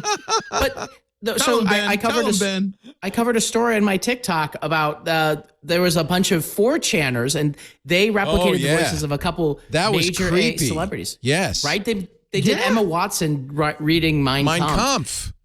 Like, imagine someone making a voice and then calling your old grandmother and just like scamming her out of money. But it have to be at this point. Wouldn't it have to be your old grandmother? Because anybody who's paying attention knows that could be made up now. It's like it's getting better. You don't trust an image anymore. That's not the reason. Okay, so that's not the problem. The problem is there's so many things. We had a balloon in the air, and 50% of the country thinks it came from China. 42% of people think that some guy got dumped at a proposal at a wedding and just let the balloon fly. Like, that's something that was on the news every hour. So no, people can't differentiate what's real. Do you want to know about that balloon? Especially when you've got AI. Do you want to know about the one that they shot down over Alaska? Do you want to know about that one? Tell me about it. It came from a hobby club. Of course. It came from, nobody's sure because, okay, conspiracy theory here. They can't find the remains, and they've given up looking for it, right? You tell me, okay? There's a Northern Illinois hobbyist club called the Bottle Cap Balloon Brigade that launches their Mylar party balloons with GPS and other electronics on them. They launched a balloon 123 days ago with a call sign, by the way, just in case you might have seen it, K9YO-15. It has circled the Earth 6 times. The last time it was seen was February 11th. It was heading towards Alaska. The next day, they lost track of it, which coincidentally was the same day 2 F-22 Raptors were dispatched to shoot the mysterious object down with a $400,000 Sidewinder missile. They got it, by the way. And ever since, the balloon's been unheard of ever since. Yeah, I think a Sidewinder might completely destroy. I gotta say, they talked to the balloon guys, and they said, the way this works is at ground level, the air pressure is low enough or high enough, I guess, that the balloon is, just a balloon. As it gets higher and higher, it gets tauter and tauter because the air pressure goes down. And they said by the time it's at 60,000 feet, which is where these things fly, it's very fragile. They said you could have just, whizzed by it in the F-22 and it would have popped. You didn't have to use a $400,000 air-to-air missile on this thing. But how often do you not get to use a Sidewinder missile? Well, they've never used it. They've had this aircraft costs $133 million each, $70,000 an hour in the air. And by the way, after you fly it, there's 40 hours of maintenance that you have to do before you can fly it again. These are very finicky little things, but they've never got to use it, right? In a decade, they've had these Raptors around. Finally, we got something. That's part of the American budget. We spend $4 billion on planes we'll never use. And also, this is an argument I had with a very somewhat rational person. I can't say that they're smart after this conversation. They're like, China's trying to spy on us with these balloons and we had to take it out. And I said, okay, you got this phone in your hand. You see on the back, it wasn't made here in America. Half the things you own weren't made from here. China. They don't need a balloon. They got your phone. They could. And then on top of that, then you got TikTok on your phone. You're giving them all the information. They're listening to you. They're recording you. And if that wasn't good enough, did you not know that satellites can basically read your text message over your shoulder? 26 satellites looking at us. Yeah. Gonna get there. Like what? Like people? What are you talking about? They need a balloon to spy on me. You're spying on yourself. Shut up. This balloon, by the way, had a payload that weighs 16 grams, about half an ounce. A GPS module, a transmitter, megatons. Yeah, a tiny computer, and a small solar package. They are FAA legal. They're so light, they're not subject to any requirements. The radio transmitter is FCC registered, but the balloon itself can't hurt a jet, even if it's in the path. So the Bottle Cap Balloon Brigade, I'm sorry, when we shot your balloon at great expense to the taxpayers, we have eliminated yet another threat to the great American continent. And China was like, oh, is that how you handle balloons? Well, just know, if you fly a kite over here, we're taking it down with laser beams. Don't you think the Chinese are just laughing? They're laughing at this. They go, well, it wasn't ours. I mean, by the way, they have recovered all the detritus from that first balloon that they shot down over North Carolina. They've got it all, and I'm sending it to the FBI. And they seem to be confident that was indeed a Chinese balloon. Could have been a weather balloon. I mean, there's 1,600 weather balloons launched every day in this kind. Just watch. There's going to be 1,000 launched, and then Sidewinder missiles are all gone. Yeah. You used up all your Sidewinders. It's good for the Sidewinder business, right? The industry. Go ahead, Doctor. I have a serious question. So, could there be like a master AI detector page where I could just put something in there, kind of like with the Photoshop? I can put a picture in there and it tells me if it's Photoshopped or not. Can I get somebody to build that for AI where I could just plug it into the thing and it'll tell me like, this has been generated by such, like, I need something right now. Cause the fear, I know it's real and I love it. I want it. I'm using it. I'm making some good things, but I'm just still a little scared, of the things people could do. Let me take a quick break. We got so much to talk about. This is AI is a great subject for a show, I have to say. I mean, it really generates a lot of conversation. Do you think we should start a This Week in AI show? You're probably going to need one. Yeah. We might need one. It feels like good or bad. We're covering it all the time now, and I think that's going to be the way it is for some time to come. I feel like, right? All right, well, I'll talk to the boss. It's not got a great acronym. We might need a new name for it. TWIAI is not a... Tway. Our show today brought to you by 8 Sleep. Let me tell you, folks, I first learned about 8 Sleep on this show more than a year ago. Kevin Rose was on, and he told me about this thing, this mattress cover he puts on that heats and cools. And he said, oh, Leo, it's the best night's sleep ever. And I said, yeah, sure. But Amy Webb was on that show. She got it.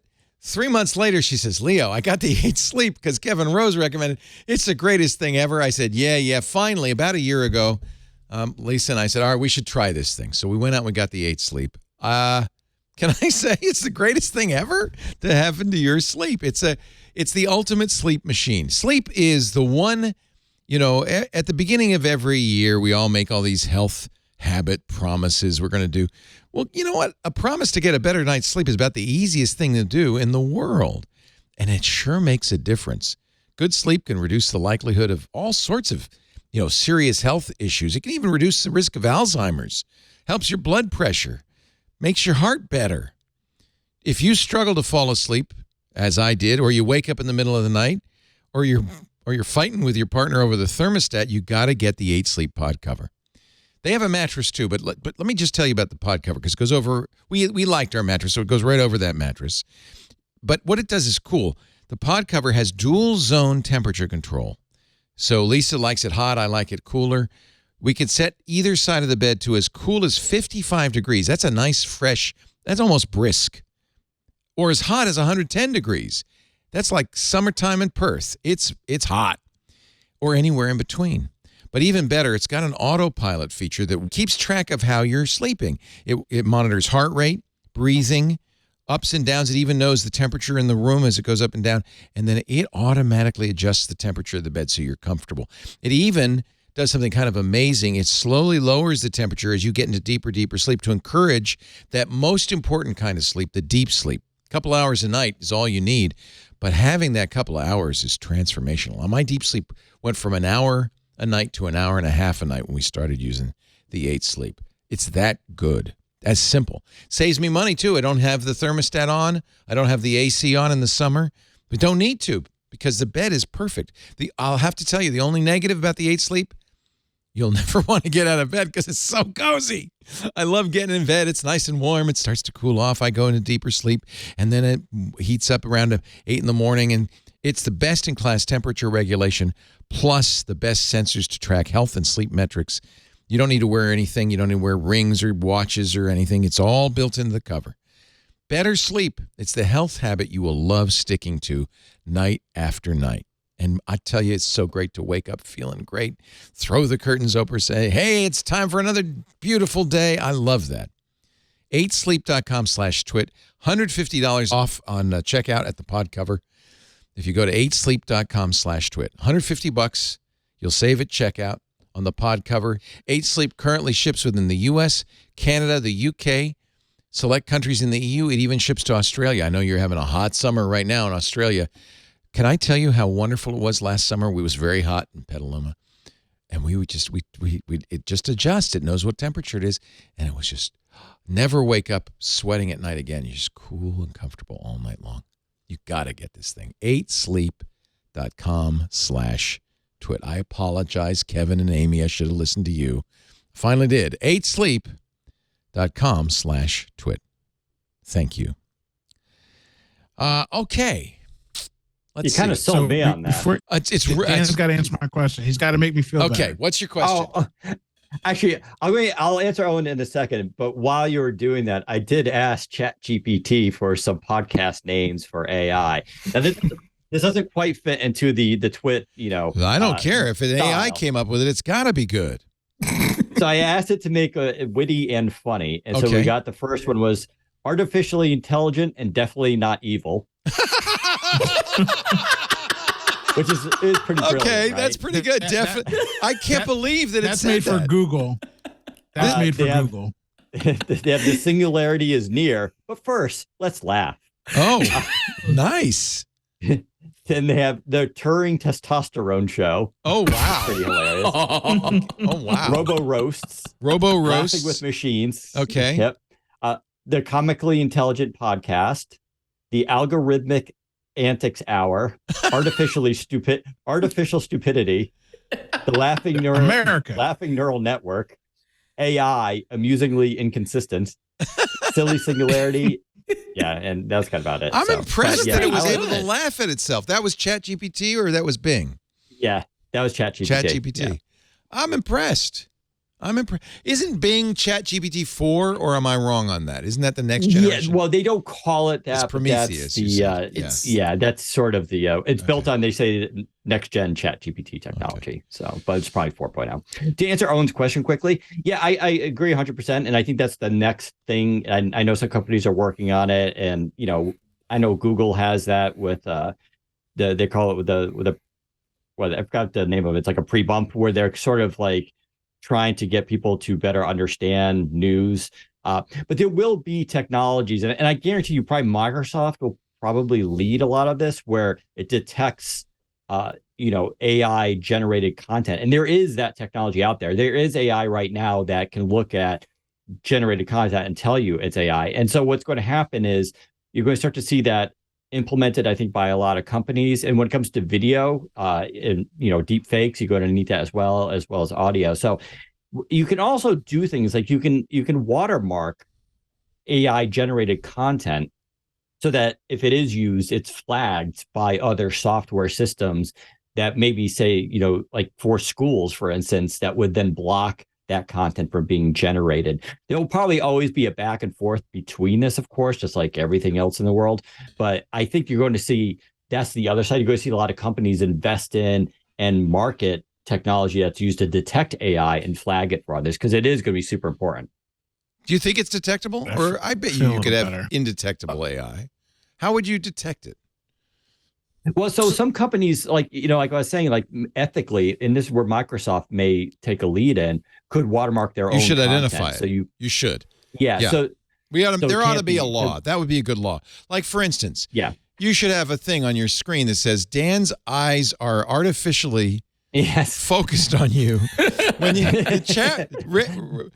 our producer Jason Hell's in chat saying, do you notice that when he was reading those titles, he never stopped looking straight at us? And then now I feel like it's uncanny. I'm getting a little creeped out by the whole thing. Rewind, folks. Nice. Watch the amazing AI. That's NVIDIA. By the way, NVIDIA is definitely one of the winners in all this, right? They make God, yeah. They've been winning, and anyone like powering the GPUs for it. There's starting to be some competition for NVIDIA, but NVIDIA is definitely a big winner and is being used by a lot.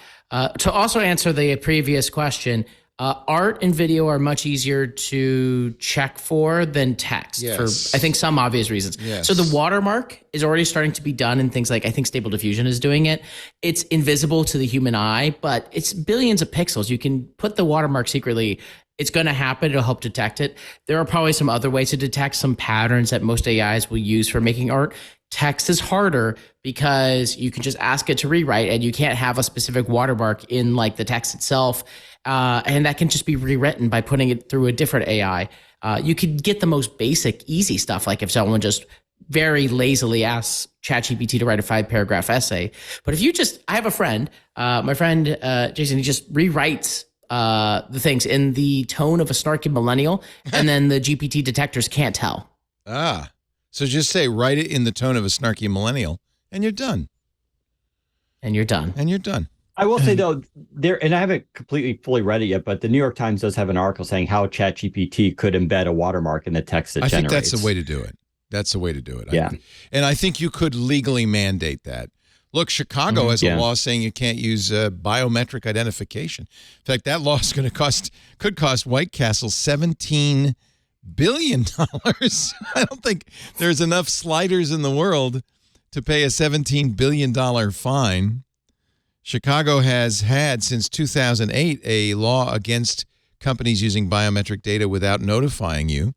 Turns out White Castle was fingerprinting employees in order to collect their check to log in. Like, instead of punching a time card, they use their fingerprint without asking permission. The Illinois Supreme Court on Friday said that in a 4-3 decision, White Castle was liable for every instance in which it scanned the fingerprints of its 9,500 employees without their consent.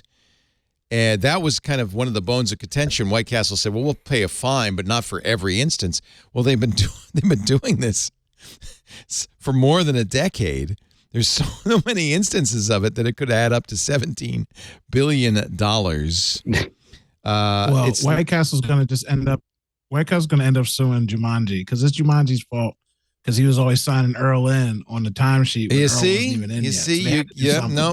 They had to do something. So no tailgating. Countersue Jumanji, get the money back. No tailgating. That's what happened. So anyway, we'll see. A judge obviously could moderate that. Although I have to say, congratulations to the Register, which did some math and said, in order to raise $17 billion, White Castle would have to sell 23 billion sliders. There you go. I will eat 6 of them. I would be very sad if White Castle went away. I like the slider. You may say, when was well, the this last time you had White Castle? Oh, it's been years. But let me tell you I just something. drove by one yesterday. I'm so jealous. I would didn't stop every time. It's so greasy. It's so I'm in good. Jersey, so we got that Harold and Kumar. I know. I'm so thing going on jealous. here. We know where it's We don't at. have it out here. Can I take a moment to humble brag? I didn't go to White Castle, but I went to a famous kind of burger place in Boston that was on Man vs. Food about 10 years ago, and I ate a 2-pound hamburger. Oh, God. All at once. Wow. Nothing to brag about. That's the size impressive. of your head. And that wasn't there. That's the smaller one. They have the contest is if you can eat a 6-pound burger and 5 pounds of fries. It has 24 pieces of cheese. Why do people 24 do pieces that of to bacon. themselves? I don't know. Free food. But I'll say my 2-pound burger was delicious. Was that Big and I would go Judd's? back. Yeah. Was that Big Judd's that you No, went to? it's called Eagles. It was called Eagles Deli. Eagles Deli. Did you 2-pound eat the burger. whole burger? Or did you take half of it home? Did you No, eat the I whole ate it thing? all right You there. have to eat it right Straight there. through. You can't. Wow. No taking it home. How many Yeah, how many and pieces of cheese were on that burger? 8 pieces. Woo! And I got a I feel medium rare. slimmer. It was I feel delicious. slimmer already, boy. You make me feel. I'm getting a fair. burger You after feel this. summer sexy It right was the now. only I'm thing I getting ate really the hungry. whole day. Oh. Wow, Eagles Deli. I'm gonna have to go next time in Brighton, and maybe I get my mom to order one of those. There you go. Yeah. She's only 90. back to I the think AI. that would last her a month. Oh, jeez. Yeah. Going back to the AI thing, I'm wondering if you can get this under copyright law. If you just make a generic entity that's called AI, and that anything that's used by it is technically copyrighted, and so there'll be no money given to it, but it would be a violation of copyright if you were to republish that. If you got caught. If you used it inappropriately. Yeah. Interesting. But I'm still stuck on the giant. Here is somebody eating in the 11, There you go. 11-pound burger and the 5 pounds of fries. It's insane. I didn't do the fries. I couldn't do the fries. That's So disgusting. now we have to ask the question: What's the biggest thing you ever ate, Uncle Leo? Yeah.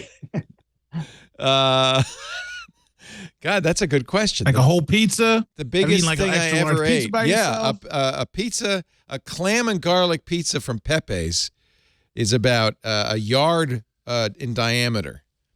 And I ate most of You it. ate I the didn't whole eat thing all- yourself? I didn't eat the whole thing myself. Okay, most of it. All right. Most of it. You know Ben, what about you, Ben? I regretted that the next morning, I might The add. biggest thing, it's probably some breakfast related thing. I think there was some ridiculous like 12 egg omelet I once did. Wow. You know what? There should be like a badge on your Twitter that just like a giant The hamburger. that's largest just, like, thing I ever it's ate. The verification check mark. You finished one of the giant food challenges. I guess we got to do the Twitter story. We haven't been talking about that, but we probably should. Twitter has decided, among all of its weirdnesses, to turn off SMS two-factor unless you pay for it.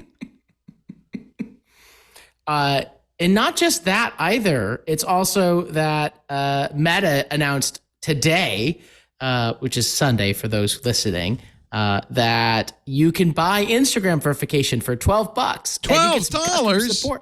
$12 a month. I'm sorry, a month. That's insane. That's crazy. The SMS Pay thing. it. But that's for businesses, right? Meta verified. That's for a business. No businesses allowed. Only individuals. It literally says businesses cannot get the verification. It's only for individuals. You show them your government ID, and then you can get a blue check mark too on Instagram. Who told Mark Zuckerberg that? Yeah, you should do whatever Elon does. That's smart. And raise the price. And Elon's not charging enough. Charge a few bucks So the more. SMS thing I almost understand, just because It must part of the cost them argument money, is right?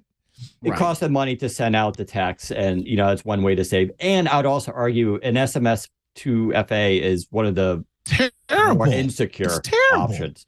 Yeah, everybody should be using an authenticator app, and apparently, something like 75 or 80% of people with 2FA on Twitter, which is only 2% of all users, are using the SMS version. So it does affect a lot of them, but they should be using the authenticator app anyway. It's a more reliable and so you have to pay to be less secure, is what you're saying. It's not less secure though. Okay. I know that Elon is. You're Elon, paying. we don't like You're Elon, paying. like Wait that. a minute, Owen. you are paying in order to use the less secure form of two-factor, SMS. You're giving him money so that you can do that. Yeah. Paying to be less secure. Or do something. It's less to use really Authy. Secure. It's less to use Authy. But I think he understands. I think Elon knows, just like you said, Daniel, 80% of these users don't know anything about Authy. And they're just going to give him $1. Well, it's $8, but give him $8 to get the SMS. Well, that's why they have us in the internet. There's a lot of people out there telling. I just don't understand the uproar about this. I'm like, we just get mad. Elon breathes and we're just getting mad. I'm like, this is not that big of a deal that everybody. No, it's not a huge deal. It's just bizarre. It's bizarre. It kind of makes sense. SMS is outdated and old, and your number gets spoofed. People take and steal your stuff. It's not a good. Now, thing. somebody in the chat room said this is interesting. I don't know if this is true. Mobile companies are botting SMS so that Twitter will have to pay more to Twilio. I guess Twilio. That's crazy. Accurate. Really? Twilio is the system that they and everyone else uses to do everybody uses Twilio. And you got to pay, some fraction of a cent the per irony text is message sent. Twilio offers Authy. It makes Authy for free. So, yeah. I don't get it. Yeah. What a world we live in. And to the Zuckerberg thing, like, again, why, bro? Like, why? At least, like, so I'm on Twitter Blue. I've been on Twitter Blue forever. And the really going to keep paying for that? Money, You're going to keep paying for that? Yes. Again, Uncle Leo, let me tell you something. I don't want to give Elon I hear you all the penny time. one. Listen. I hear you all the time and I listen all the time. And most of the conversation sounds like people saying, if Donald Trump becomes president, I'm leaving America. Yeah, 3% of rich people went down to Puerto Rico and took over that island and left. But everybody else stayed in America, went to their jobs and did what they got to do. Twitter is useful to me. It's my main audience. People click my links and yes, I'm staying there. And yes, I give $11 because I can put 10-minute videos on there and rant like I'm doing right now. America is terrible, but it's still good. That's why they got my money. The blue check doesn't matter to me. The other stuff doesn't matter. But yes, Uncle Leo, nobody's left Twitter. Everybody's still there. I know we hate America. All three of you are still using it. I don't believe America's terrible, but it's still better. Is that nobody's left? Answer? Twitter usage is down. If you look statistically, though, ad rev is down. Ad rev is down, but it's not going away. And I love Twitter as a product. Let me ask you guys, because all three of you are on Twitter. I am not. I mean, I have an account, so nobody will steal my name, but I'm not using it. Did you see a lot of Elon earlier in the week? Oh, I didn't, but I hacked my own Twitter. There's a plugin called Control Panel for Twitter that you can run on the web. And so what I run that on the web, and then I create a PWA out of Twitter. And so that's my app on my PC. So what I look at 90% of the time, except when I'm not on my phone, and I guess this is also on iOS. So you could actually there's an app you can download for $5.99 that's built off of this.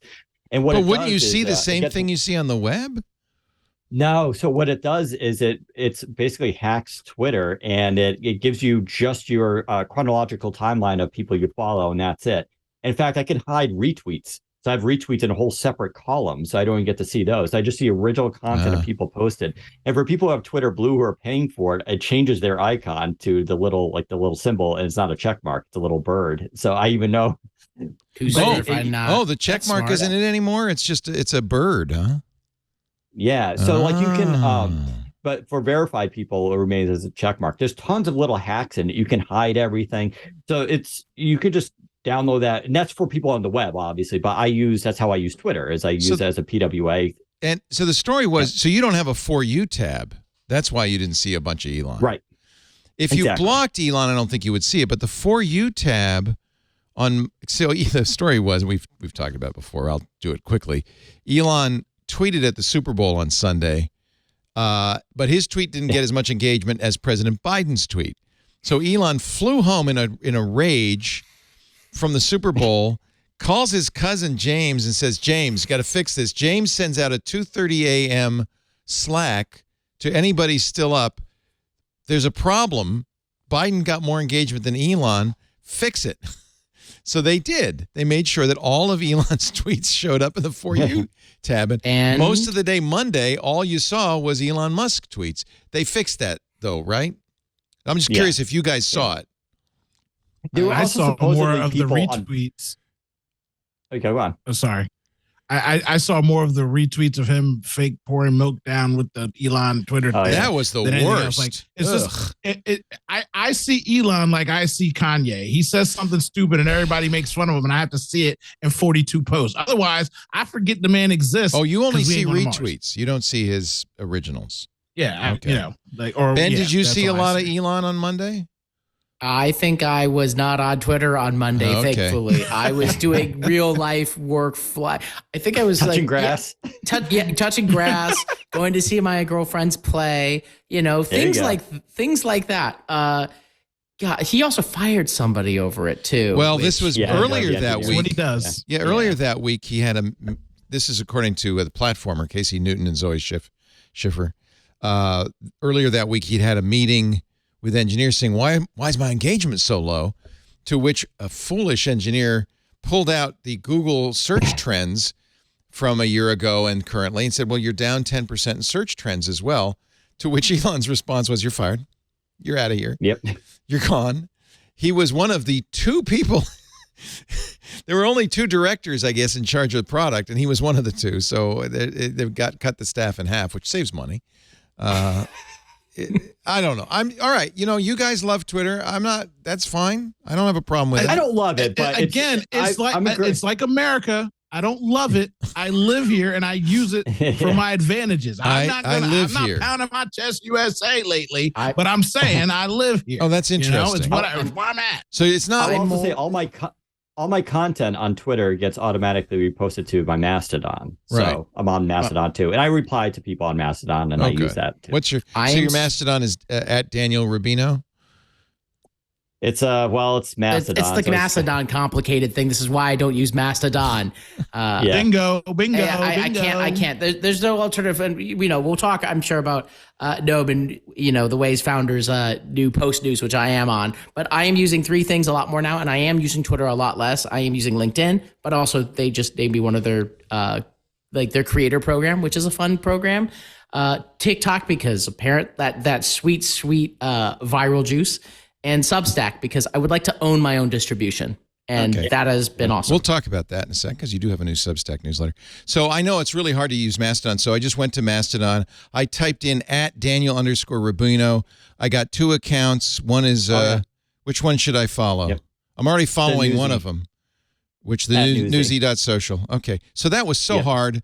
I don't blame you. Why would you want to do that? That seems like a very difficult thing to do. I do like Mastodon though. The conversation on there, and it's not that hard. I get a lot more. Saying. Yeah.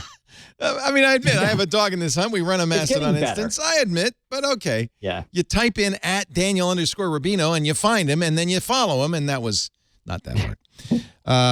All right. Let's talk about this article. I mentioned Noam Bardeen, who a year or two ago wrote a goodbye to Google. He was the founder of Waze. Said, this place, nobody wants to work here. The newest one, Praveen Seshadri, sorry, got the name wrong, Seshadri, who joined Google because he had co-founded a company, AppSheet, which Google acquired.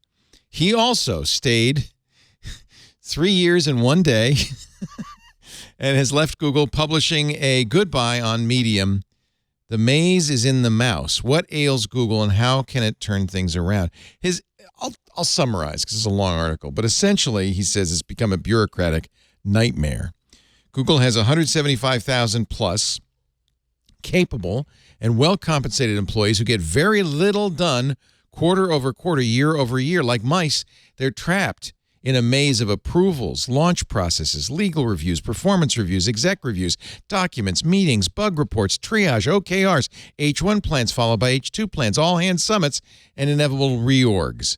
The mice are regularly fed their cheese, promotions, bonuses, fancy food, fancier perks, and despite many wanting to experience personal satisfaction and impact from their work, the system trains them to quell these inappropriate desires and learn what it actually means to be googly, which is just don't rock the boat.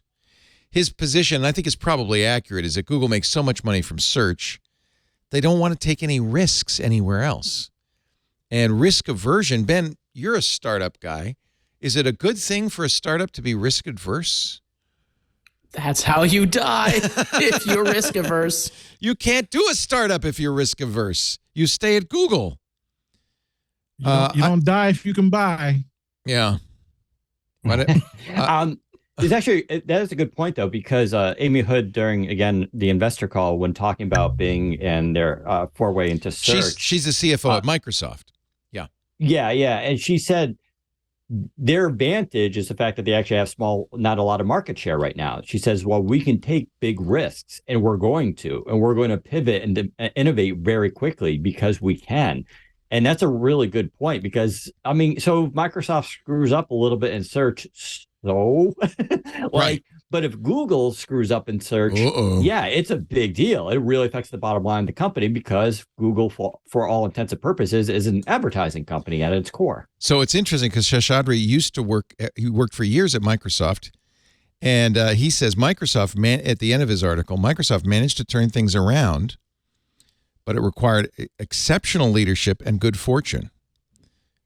Yeah, Satya I feel like there's an absolutely. Yeah. There's an undercurrent to that article, which, is probably that Microsoft really turned around when Satya Nadella came in. I think there's an undercurrent of what he's trying to say about Google and its current leadership. I will say that their founders of Google are more involved again, and that's been a story that's been coming up, and there's a reason for that. I think Google's going to go through a large transformation. What that exactly looks like, I don't know, but they have to in the current moment. Even with Meta and Zuckerberg, he's intending on making a bigger transformation. He's flattening the layers. He's telling a bunch of managers and directors that they need to become individual contributors or get out. He wants to not end up in the position where there's multiple layers, and it's this article. Interesting. Yeah, basically that's what Seshadri says is it's not too late for Google, but it needs to transform. And I think the subtext is it's not going to happen under Sundar Pichai. He is a bureaucrat through and through, and that's not what you need at this time. You think Larry and Sergey, obviously they weren't risk adverse when they started Google. Do you think they can come back and whip it into shape? How long before they part company with Sundar Pichai?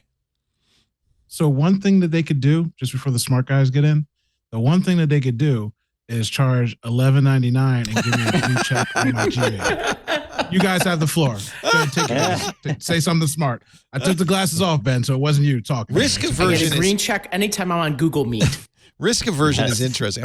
Clearly Elon Musk is not risk averse, right? He's oh Lord, no. He loves taking a risk.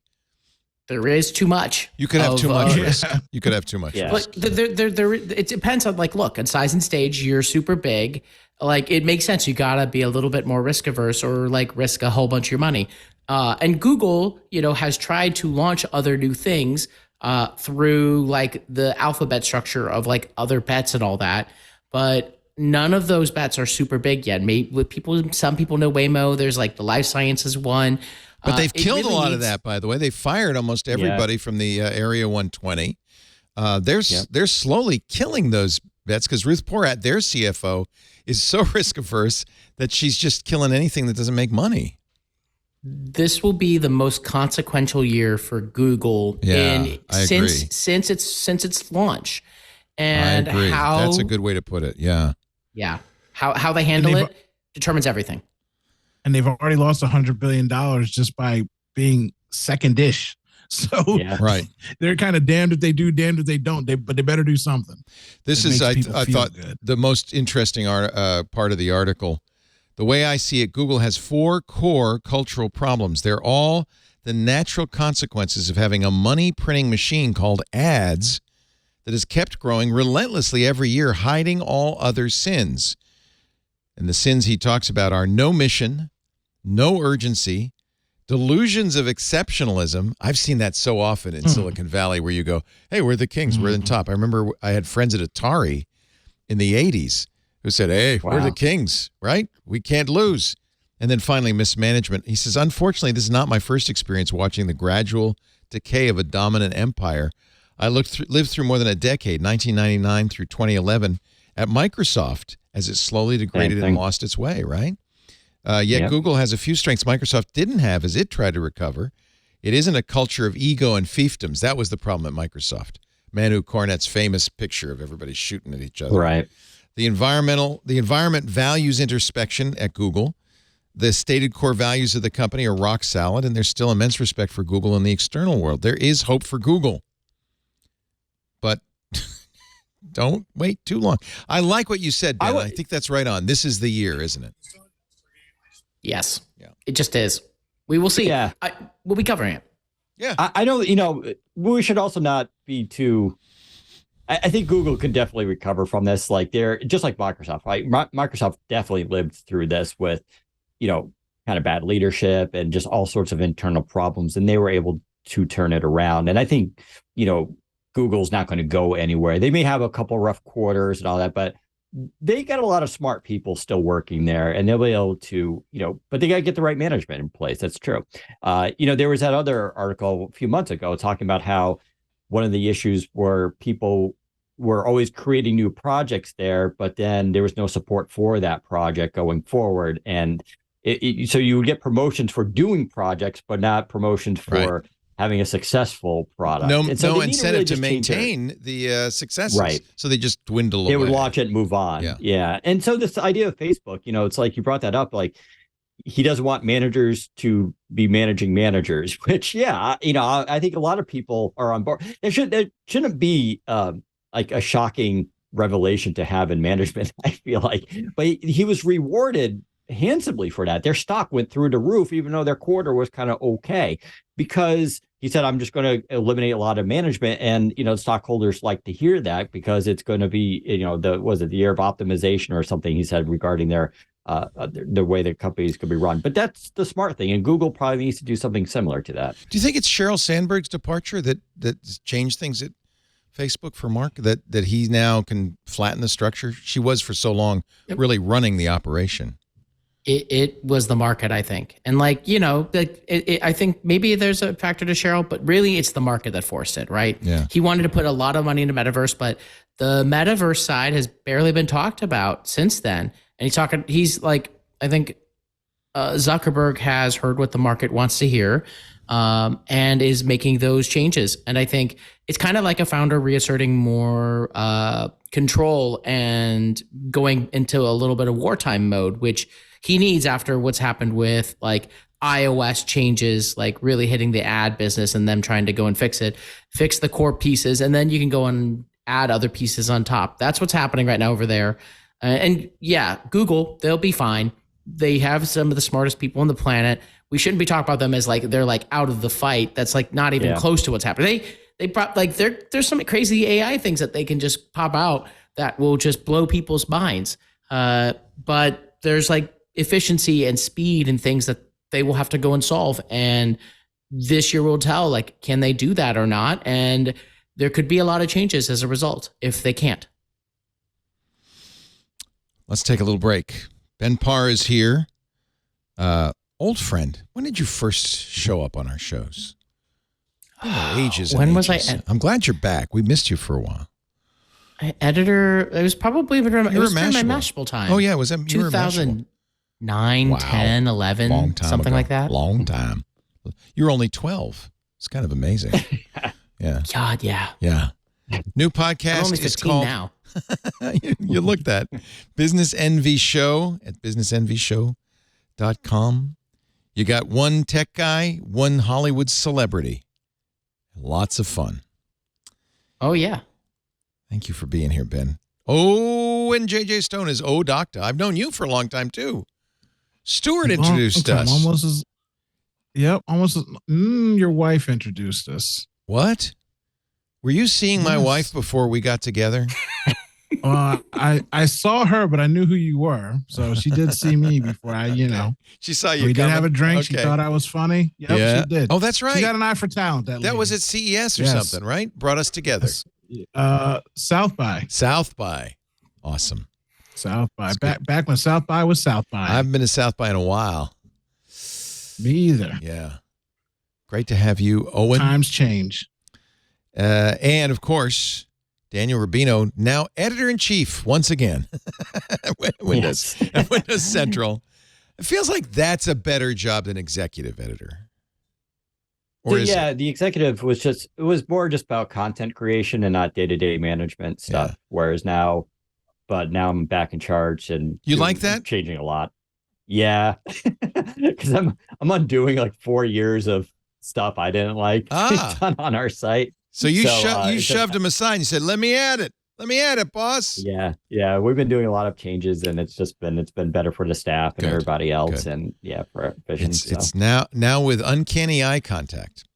WindowsCentral.com. Actually, I've been wanting to use that NVIDIA software because I have a machine with a 3080, I think, in it. So I would work with that, right? You don't need a 4090 or something. Yeah. Nope, just an RTX. Yeah, I have an RTX machine. It'd be kind of fun to always be staring straight at you. Plus, you get all the other stuff. You get the noise cancellation. Yeah, the blurring. The blurring that's happening much is better. Also AI. That looks so good. That's NVIDIA too. Yeah, so look at your hair. It does everything. Your little hairs. You can't. It's not. It really works. Yeah. Yeah, I want that. I'll have to try it. I don't. Do you have to run it on Windows? Can you run it on Linux? I don't know. That I don't know. I'll try it. I'll see. We'll see.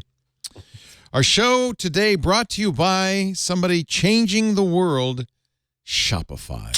Yeah, I love Shopify. You hear that sound? That is the sound of an angel getting its wings. No, that is the sound of another sale on Shopify. That first sale is magical. That's the moment another business dream becomes a reality. And it happens all the time on Shopify. Shopify is the commerce platform revolutionizing millions of businesses worldwide. What's wonderful about Shopify, you start small, but no matter how big you want to grow, Shopify's there to empower you. Both confidence and control take your business to the next level, whether you're selling fedoras or bike helmets, or in my son's case, salt. He uses Shopify. He has built a business on Shopify from zero to infinity. He now sells out every single time he gets more salt, and Shopify handles it all. They simplify selling online. They even simplify it in person, too. So if you've got a storefront, you can use Shopify as well, so you can focus on successfully growing your business. My daughter uses Shopify, too. That's what I love about this. This is empowering people to start their own side hustle, to start their own business, to build from nothing to something you can be proud of. And Shopify does it for every sales channel, from an in-person point-of-sale system to an all-in-one e-commerce platform. Go to Salt Hank's site. If you go there, that's a Shopify site. It's beautiful. It's gorgeous. You can even sell across social media marketplaces, as he does. He's on TikTok. He's on Insta.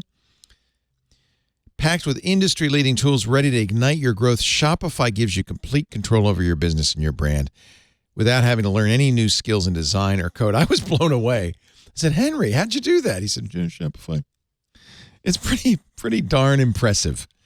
And thanks to 24/7 help and an extensive business course library, if you want to learn it, Shopify's got the resources. They're there to help you support your success every step of the way. So now let's get serious about selling and try Shopify today. This is Possibility, powered by Shopify. And man, I know it. I've seen it happen. It's amazing. Sign up for $1 a month trial period. $1 a month.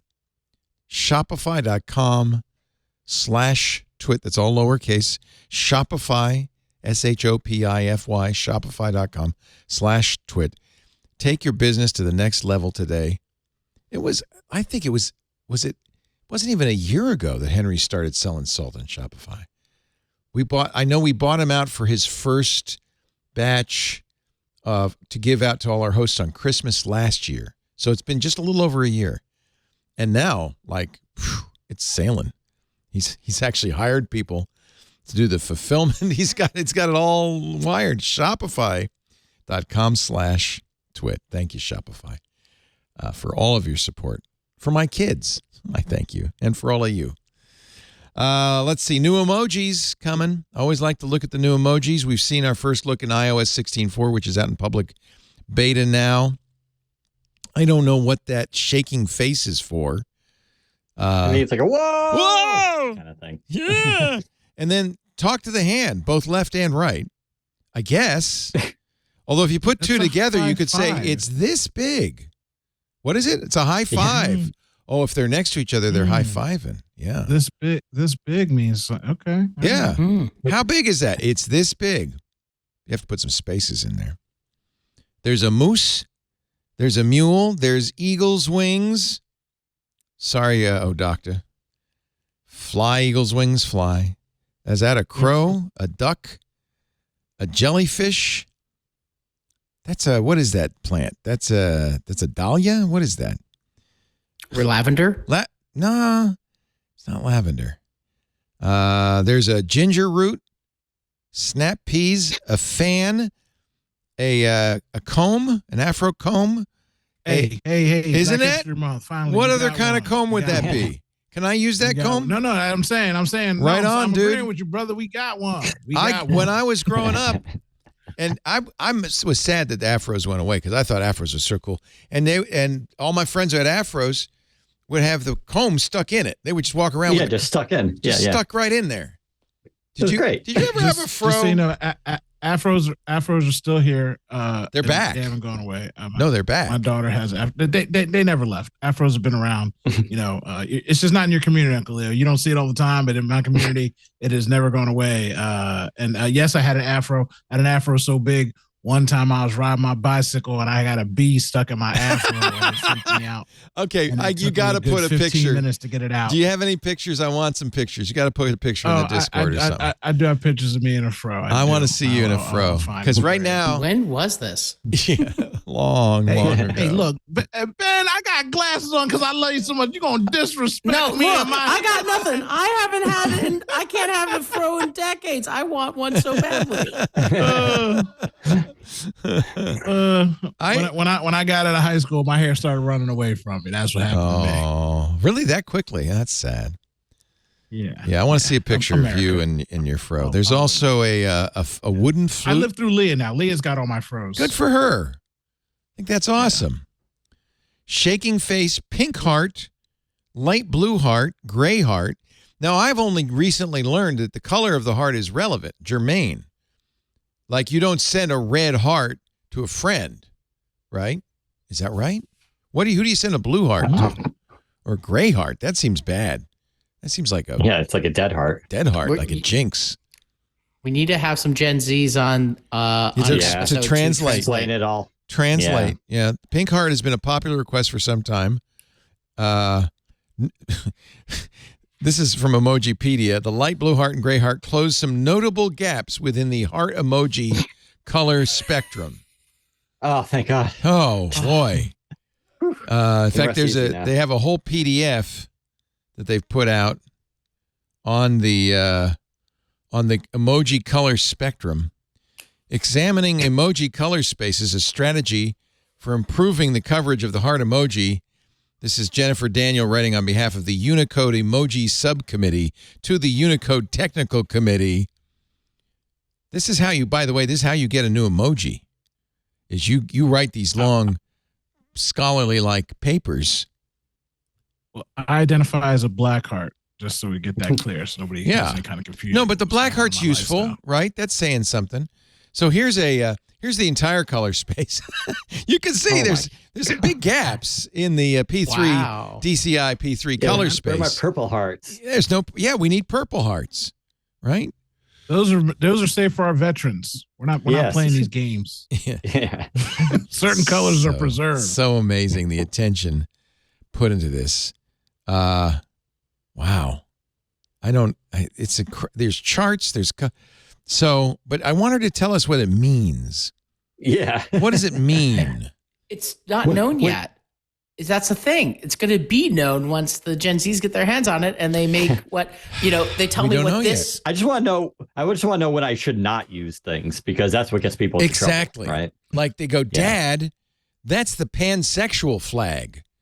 And then I go, what's pansexual? And they say, Dad.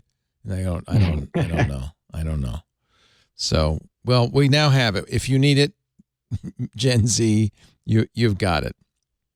The two pushing hands emoji could be combined to create a distinct high five emoji. Look at that. You put the little dynamite explosion in there, and you got it going on. I still want to know what that plant is. Hyacinth. That's a hyacinth. Hyacinth. Why? I would have thought it was lavender too. When you said it, I was like, that's a good answer. Good answer. Yeah. It can be used to talk about the actual flower, flowers in general, or the color purple. Can also be used in reference to springtime. May be used as part of the symbolic table setting for Nowruz, the Persian New Year. Oh, so they use hyacinths to celebrate their New Year. And then you could see all the different stylings, from the various folk of hyacinths. Anyway, that's probably gave more time to that story than it really deserved. Eat your heart out, Egyptians. What about your New Year, huh? Big changes coming, speaking of Google, to YouTube.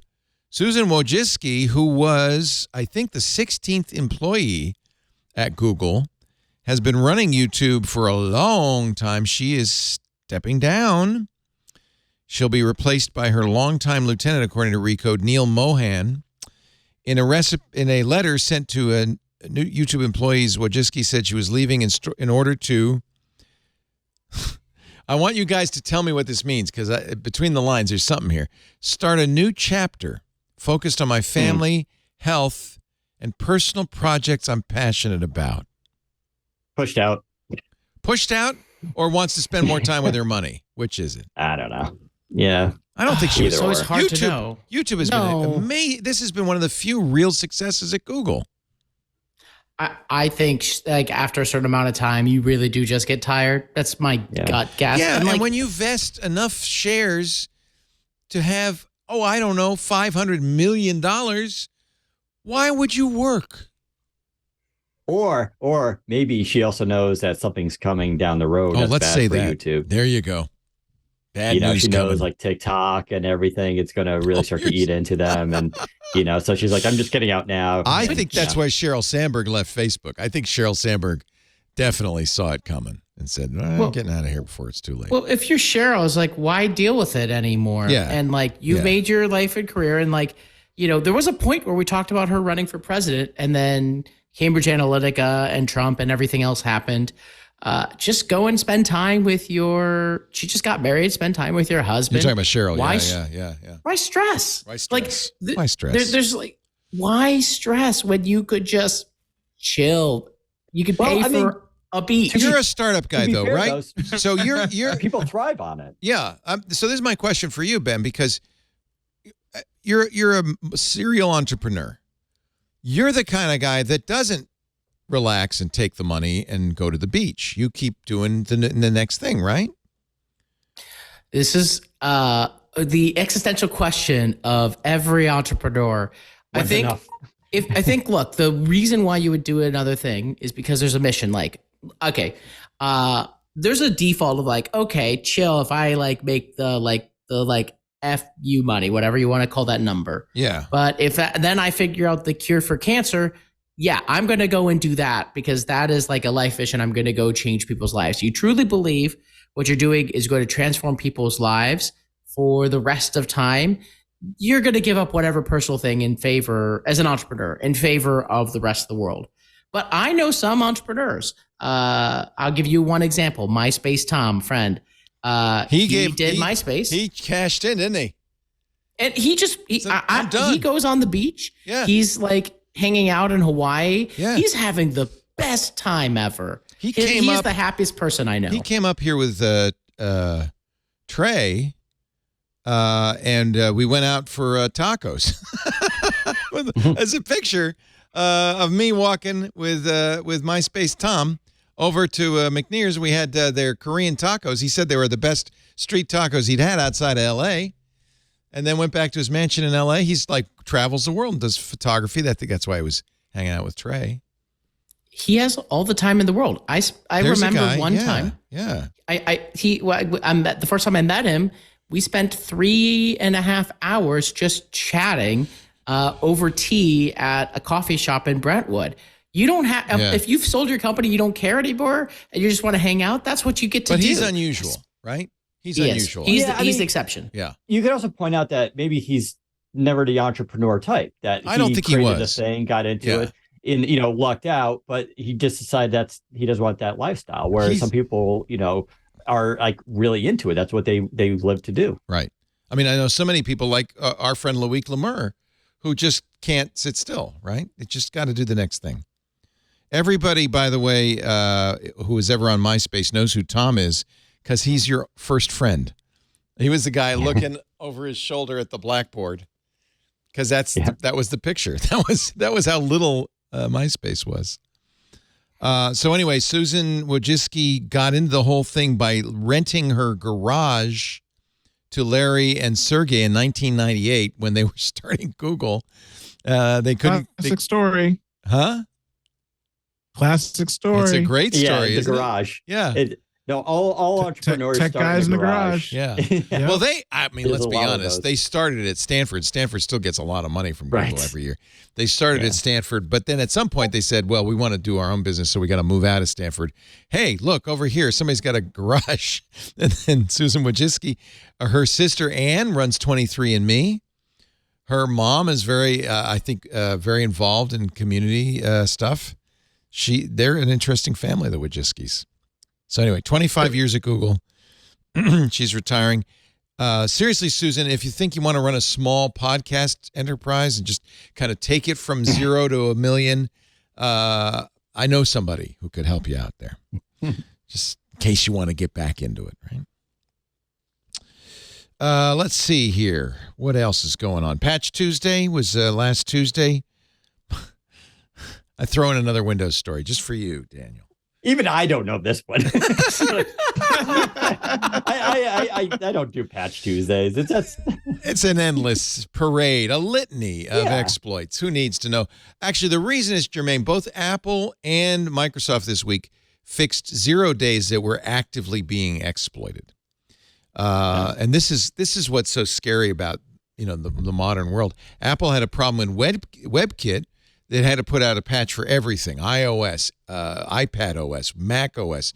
I think even Watch OS and TV OS were updated because WebKit had a essentially zero-click exploitable flaw that somebody with malicious content on a website, if you went to that website, you'd be owned. That'd be it. You're done. That is kind of as bad as it gets. Microsoft fixed 3 actively exploited 0-day vulnerabilities. It just keeps happening. I don't know why. So do you think, getting back to AI is going to play an important role in doing this, both in looking at code and being able to spot these things, as well as using AI to do like hacks on itself to see if it can find these flaws? Because that seems like a pretty good use of technology. Okay, so this is a good example of, is that anthropomorphizing AI? If it's just spicy autocorrect, how's it going to know if there's a security flaw? And yet we've seen it write code. Certainly that's what Copilot does. But it writes code without understanding the code. I don't know. That's an interesting question. But it does write it really well. Yeah, because it's copying from somebody else, basically. Right? There's definitely AIs being built to help try to identify vulnerabilities. But vulnerabilities falls into this category, same as like writing opinion pieces or investigative journalism, where you have to like think critically about like, I'm going to push on the edge of this thing, and then I'm going to push on the edge of this thing, and then like find the like little hole. And that's just not a thing that the existing AI systems can do really well. They will be getting better and better at it. And I do think at some point, a lot of vulnerabilities could be patched by AI, but humans will always find some unique way to break stuff up, we'll say. And for now, at least, I think this is one area where I'm trying to write a list of like all the jobs where AI is not going to immediately replace a bunch of people, or at least like could be much harder. And like investigative journalism is on this list. Like the person who is checking for those security vulnerabilities is probably another one. Just because that requires some unique level of human intuition. We do know that AI, ChatGPT specifically, can write malware. Steve Gibson talked about this on Security Now. Cybersecurity researchers from Checkpoint have observed a tool being used by cyber criminals to improve and sometimes build from scratch malware and ransomware using ChatGPT. It's not the most sophisticated malware, but it works. It's potentially a big problem. I don't know. Is that a different? I think it's different to create malware than to find bugs. I don't know. Well, this is all going to be very interesting. I think you're right. I think we do have to do This Week in AI. Or, I'm sorry, what do we call it? Yeah. Artificial intelligence. Definitely not evil. Yeah. That's Google's tagline, by the way. I know exactly where they Definitely. took that from. We're definitely not no evil. evil. Yeah, that's definitely where that came from. Before we wrap things up, I do want to show you something, a new sponsor that we have really been having fun playing with called Miro, M-I-R-O. Some of you may be familiar with Miro. The idea of Miro is it is a blank slate, a networked, shareable whiteboard that can be almost anything. So one of the hard things about talking about Miro is it's so amorphous, you can do anything with it. We're building an Ask the Tech Guy board right now. We're going to use it for preparing our show Ask the Tech Guys. Mike and I are working on that right now. Miro can be so many things. And what's great about it is it opens up and democratizes collaboration and input. If you've got a team with some people at home, some people at work, some people working nights, some people working days, you'll love Miro. It's a collaborative visual whiteboard that brings all your great work to one place. And everybody can access it from home, in a hybrid workspace, online, any time of the day. So you could put an idea there. Somebody can respond to that later in the day. It gives product teams a perpetual space where they can drag and drop insights and data so that nothing's lost. Everything stays. And you can scale it up and down so you can zoom out to see the big picture or zoom in to see the details. Miro covers all kinds of use cases. You can build visual assets. You can present findings.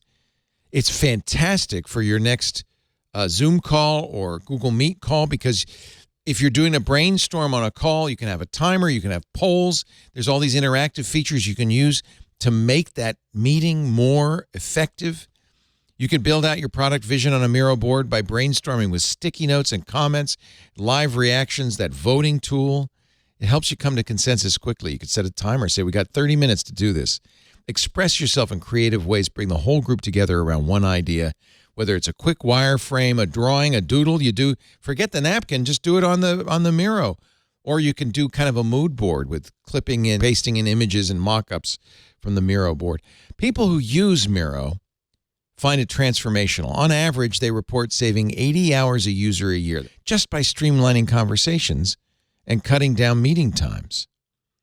As a result, Miro gives your team the chance to always stay connected to real-time information. Gives the project managers, the product leads, a bird's eye view of the whole project. You can create a Kanban board and assign tasks.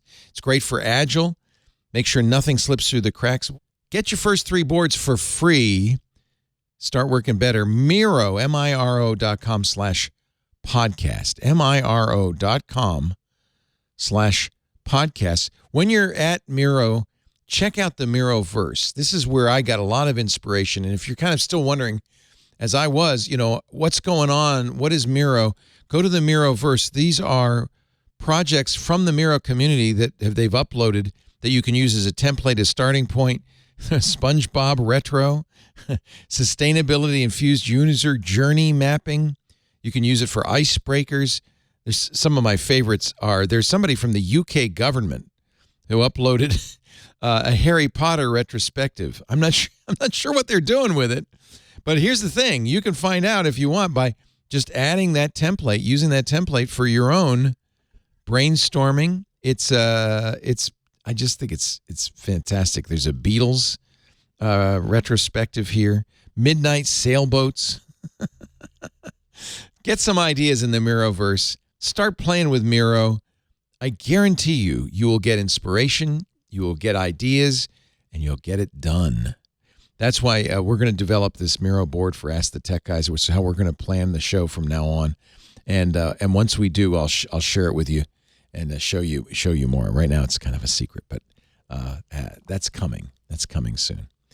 So thank you, Miro, for your support. Thank you for helping us make our shows better. Let Miro help you make your business better. Miro, MIRO.com/podcast. patreon.com/podcast. And this Thursday, they're having a Getting Started with Miro webinar. So this would be a good time to go in there. Miro. Thank you, Miro. Now, I want to remind you that this isn't the only show on the network. All week long, we've been having great fun. In fact, that's why Victor made us this little mini movie to share with you. Dan Pruitt, hands-on photography, our community manager in the Club Twit. This is this is Aunt seal of disapproval. No, thank you, sir. Which No, is thank you you, like sir. grimacing, and it says, no, thank you, sir. Then here's Aunt's seal of approval. Now that's legit. I worked so hard on my neck and my traps, and he cut my neck and my traps. Oh, yeah. Come on. There should be some biceps at least in there. Come on, Yeah. man. That's real terrible. I'm so sorry, Aunt. Previously on Twit. Hands on Mac. Coming up on Hands on Mac, I am going to show you how to provide some remote support for people who are struggling on their iPhones and their iPads and even their Macs. Mac Break Weekly. Jason got his HomePods. The problem is not how they sound. The problem is that AirPlay is not reliable, that Siri is not reliable, and that the stereo pair system that they built is not reliable. Oh, no, that's disappointing. This Week in Google. I think that generative AI like ChatGPT is going to absolutely kill search. The reason is not because it's going to give better answers. The reason is that it's very trivial to build it into other things. It's going to be literally everywhere, and every time you're doing anything, the generative AI will be right there with you as a partner. Twit. Now that's legit. Hey, that's our new slogan. Twit. Now that's legit. Thank you, Aunt Pruitt, for that one. Leo, Yes. we have to get This Week in AI up and running. I think I might have to do it. That has to happen. It's big. It's really dominated all of our shows for the last month. It's both fascinating and it's hard to understand, or hard to decide for me anyway, whether it's gimmicky or it's transformative. You guys have done a good job. I've already told this to you twice. You have your answer after today. Okay? Mm-hmm. I didn't. I've been on this thing for over 10 years. I told you VR is trash. I told you Metaverse is trash. I agree with you. And I've been right. Yep. We still aren't in Mars. So when I'm telling you AI is real, get on the bandwagon. How could it Uncle be, Leo. though? Wait a minute. Get Now, on wait the a minute. I bandwagon. got to say, Owen, you were right about the first three. Don't you worry that maybe you'll be wrong about this one, that this is just yet another BS idea coming from big tech in Silicon Valley? So here's the thing. So to that point, I love how so many crypto bros are now AI bros. Yeah. Oh my goodness. That's what scares me. It is right? scary. Like, Yeah. it's scary. Yeah. But you know what the difference is? One thing, sure, you can make some money, but you could also lose your shirt. And if you're playing these games, you get stupid prizes. Well, that's But the good news AI about OpenAI. They're not asking for my money, really. It's not. Uncle Leo, I wouldn't steer you wrong. I'm usually right. And if I'm not right, you know what happens? I shut up. Because if I don't know nothing, Are you going I to keep my print the mouth shut. T-shirt that says AI is the next big thing and bury that in your yard and come back in 5 years I and might. tell us? I might have I think you something should. in cooking, you know? Yeah, I think you I should. might. Owen is a human crystal ball, and people should just pay him lots of money for him to tell what will and will not happen. But I totally agree. We are entering something fundamentally It's very different here. interesting. This week, a big week, we will be watching this with interest. On Tuesday, the Supreme Court hears arguments in Gonzalez versus Google. This is a very important case that could jeopardize, I hope I'm not overstating this, I don't think I am, the internet as we know it, because the argument, and the suit was filed by a family of a young woman who was killed in a terrorist attack in Paris in a cafe by Islamic terrorists. The family's contention is that Google promotes terrorism algorithmically on YouTube. Maybe this is why Susan Wojcicki quit. And they're suing them. They're saying you got to stop doing that. Google says we're protected by Section 230 of the Communications Decency Act, which says we have the right to moderate, to delete, or not, but not to be liable for stuff other people put on our platform. So we're not liable for terrorist videos that are put on YouTube. We're going to take them down as quick as we can, but you can't sue us because they exist. They also say we're not liable if the algorithm recommends them. You got to have algorithms in the world. In fact, a bunch of Reddit moderators anonymously, Supreme Court allowed them for the first time in my memory to anonymously put up a amicus brief saying we use these recommendation engines, these tools to help us moderate. We need the power to moderate, or Reddit would be a cesspool. I think that there's some of the argument is misguided that a lot of these people, by the way, the Biden administration has now filed a brief in support of limiting Section 230, along with Ted Cruz of Texas and Josh Hawley of Missouri, for different reasons, but both sides don't like Section 230. But my problem is they're all looking at big tech. They're all saying, well, see, it allows Google or Twitter or Facebook to get away with murder, and they're forgetting us, the little guys who have communities. We have an IRC, we have a forums, we have a Mastodon instance, we have Discord chat. If we lost our liability protection, which could very well happen in this case, we'd have to shut them down, because I can't afford to face hundreds of frivolous lawsuits over content not posted by me, but posted by our community. I never understood. This will affect you too at Windows Central if you have comments. Right? Yeah. I never understood how people don't understand, like, that's why we have communities and how the internet works and how everything grew. I guess we could talk about, and this is where the Democrats come in, right? They actually want more moderation, and then the Republicans want less because freedom of speech. But this freedom of speech thing drives me nuts, because it's like, I get it, but the freedom of speech is not a constitutional issue here. It's not. We're talking about private property. And when you own a website or, a service, it's private property. It's no different than if, like, someone came into your house and started protesting. You could be like, please get out of my house. They can't go, well, freedom of speech. You can go like, yeah, private property trumps that. Get out off of my property. But this whole thing with this Section 230 is just strange to me, because it's like the same people who advocated for free market and private property and all this are now like, well, Twitter is so big, it should be a public square. It's like, says who? Like, it's not that big. Of all the social networks, Twitter is actually one of the lowest in terms of engagement and usage and people who are actually on it. It's not a town square just because you say it is. And even so, we can't just snap our fingers and decide, well, now we got to throw out all the laws and make that some sort of protected entity, unless you want to nationalize it.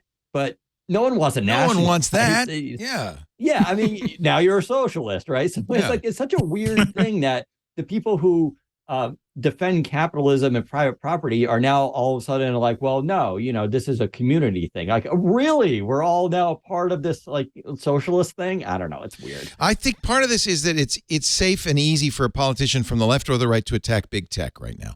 But watch out. Definitely. Watch out, because it's not just big tech. And, you can make them your poster child for bad things. But frankly, Section 230 gives us the right to moderate. If somebody says something that's bad in our chat or our forums, we can stop them. We can ban them. We can kick them out. We can delete their messages. And Section 230 means they can't come back and sue us. So if you get rid of 230, you're losing the right to moderate, as well as the right not to moderate. People post stuff on these sites. I don't want to be liable for it. And even if you're actively moderating, as Google is on YouTube, they're taking those videos down. Now, what about the contention, and this is the Biden administration's contention, that you can save 230, just take out the part where it's making algorithmic recommendations? Should that be protected? This is, so the case is like, and it's like really worth going deep into this case. And I do recommend, there's a YouTube channel, Legal Eagle, and he's goes great. in depth onto this. He's fantastic. Yeah. He has a great video on this specific subject, but they're not going after all of Section 230 in this lawsuit. They're going after, they're trying to claim that YouTube is acting as a publisher because of the algorithm. And so basically that because the algorithm is curating and recommending something, it should be outside of Section 230. That's also but that is dangerous. Yeah, well, that's what an editor does. That's what you do. So, but that's the point they're trying to say. If that's what an editor would do, an editor wouldn't have the right. Editors to are protected. Publishing. No, editors. It depends on It depends. If you say editor for a news website might be not protected. No, news websites are also protected by 230. So, and that would be yes. Then if the Supreme Court in this case decided to strike it down, chaos all across can you everything imagine? on the internet. But and I guess the question, and by the way, I argued at first in favor of this kind of limited interpretation of, well, you don't need algorithms. The problem is who defines what's a good algorithm or a bad algorithm. Right. And that's what Reddit moderators are saying. And that was what convinced me is, no, we use algorithms. We need algorithms. That's how we find the bad content. There's so much volume, we need algorithms. And if you ban them, you really cause huge problems. There's a very good, go to Tech Dirt. They have a page on Tech Dirt about Section 230 called Somebody on the Internet is Wrong, in which they explain Section 230 in great detail and why all of the things the Biden administration, Josh Hawley, and Ted Cruz say are not accurate, not real. Yeah. And they're straw men because they don't like whatever they don't like. But I think I'm not alone in this. I think the EFF agrees, EPIC agrees. We need Section 230, or there will not be, the only thing left on the internet will be big companies that can defend themselves. There will not be communities. It's very, very dangerous. Owen, do you have an opinion on this? The basic opinion is, again, when you say things are scary and they have to have solutions, we don't have the proper tools to fix the things that need to be fixed. Yeah. And at least people are bringing attention to it because so many things, there's so much going on right now. There's something like this, like we need to have focus on it, and we need to make sure that we're doing the right things to ensure that things get worked out. Because right now it's like stuff's flying at you, and then you forget to do the things that you need to get done, and then everybody will complain later when something goes wrong. So yeah, it's an open question how this Supreme Court would vote on this, and I'm sure there's some legal analyst who can tell me what they think each one would vote. But if it got struck down, I would expect Congress to scramble very quickly to write an updated law. But it would also have its tons of issues. There would be chaos for sure. Yeah, yeah. A lot of these people involved don't know tech. That's kind of the problem. And then you get lobbyists. That's the involved. Biggest problem. Yeah, that's the biggest problem. So it's kind of scary. And I think part of it too, getting back to the publisher thing, and that riles a lot of people, especially on the right. You know, it's like, well, you want it both ways. And like, yes, we do want it both ways as a publisher and a website, because I want my, First Amendment right to publish things, but I also want to be able to moderate my community.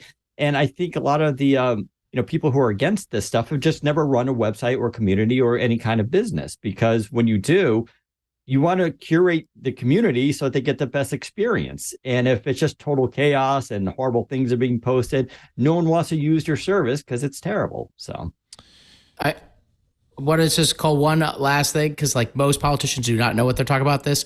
One positive, there is a Congressman, Don Bayer, I think I'm saying his name correctly. He's 72 and he's getting a machine learning degree at university right now. So, Bravo. Wow. Well, and Ron Wyden wrote this during the process of negotiating the Communications Decency Act. He and others were concerned about the impact it would have on free discussion on the internet. So he wrote, and it's brief, it's beautiful. It's like a constitutional clause. It's just very simple, but it's 23 words that protect the internet. And it's so important. It's not the only case the Supreme Court will be hearing this week. The next day, they're hearing another case. Relatives of Nauros Alasaf, a Jordanian citizen, was killed in an Islamic attack in Istanbul in 2017. His family is accusing Twitter, Google, and Facebook of aiding and abetting the spread of militant Islamic ideology. This doesn't specifically address 230, but it's the very next day. I will be listening with interest to both days' arguments. And, of course, we won't know until the court rules in the spring, but it makes me very nervous. And when I see President Biden, Josh Hawley, and Ted Cruz in the same boat, I get very, very afraid. If you get both the left and the right agreeing on something like this, I think there's a great chance it's going to happen. It reminds me of like politicians running over CDs and telling me that, crime is because people make music and rap music. Right. And the video games are going to destroy them. I'm like, so the people living in impoverished neighborhoods reporting through music what they're living through is not the problem of the fact that they're living in poverty and in those dangerous situations. Thank you. It's the fact that they make music that sounds cool, telling people, hey, we're living in hell here. Yeah. You get some help. Yeah. That's the actual problem. And again, it's been the same thing. That's why I wish we had term limits in every single position. And I love you, Uncle Leo, but I'm trying to cut people off at 65. At the legal age of retirement, you can no longer be a politician. And yes, everybody's got to go to school and take some kind of test. I have to say, as Ben pointed out, there are plenty of people over 65 who are taking the time, who are learning the information. I'm 66. You say plenty. I could be. Why you between? You're saying I shouldn't be able to serve? I think I have a pretty good sense of what this is. I'm saying you've got a pretty good gig, and you're not going to go be a politician. Well, I'm not running for Congress. I'm you're saying right. that you're absolutely right. You were probably one of the 13th wonders of the world. The fact that you keep so much knowledge in your brain, you should be doing something more for society. To be honest and fair, but right now you got a good gig. I'm not trying to put you out there or to pass. The exception. Okay, do your job. Leo. I don't think. I don't think. Well, as an old guy, age shouldn't be the litmus test for knowledge of technology. Yeah, I agree. Well, it shouldn't be, but I'm trying to put some parameters in here. I'm trying to gap this thing. You might even be AI. Bill Gates is over 65. Steve Jobs would be over 65. I mean, they're not politicians. It's my generation that changed the world. So you could thank me very much. And I'm my elderly friends. You're not. We'll be on the porch playing checkers. Just the world thing. Yeah. Oh my goodness! Oh goodness! Your generation changed the world. We did.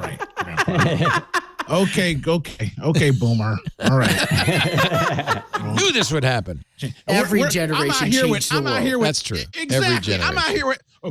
We used to have kids mining in coal mines, and now we don't. Remember, I had kids at the farm, and they couldn't read. A lot of people changed the world, Uncle Leo. Okay, y'all had a little part to it, but right now, I'm trying to put y'all out the pasture in the political sphere. 30, whatever the age it starts, 18 to 65. At 65, go live your life. Start a podcast, start empire. Go do what you're doing. All right, solution for Senate. Every 6 years, it is only people over 65, and then the next 6 years, it's only people under 45. And then you just alternate it. Oh, God. I know it's not real. No. All of those draconian solutions. Ben, take the glasses off, Ben. That sounded terrible. I know it's terrible. Right now. That was not Ben. Take the glasses off. That was bad. All right, I surrender the glasses. It is a terrible idea. I'll tell you who's ruining the world. You kids with your TikTok.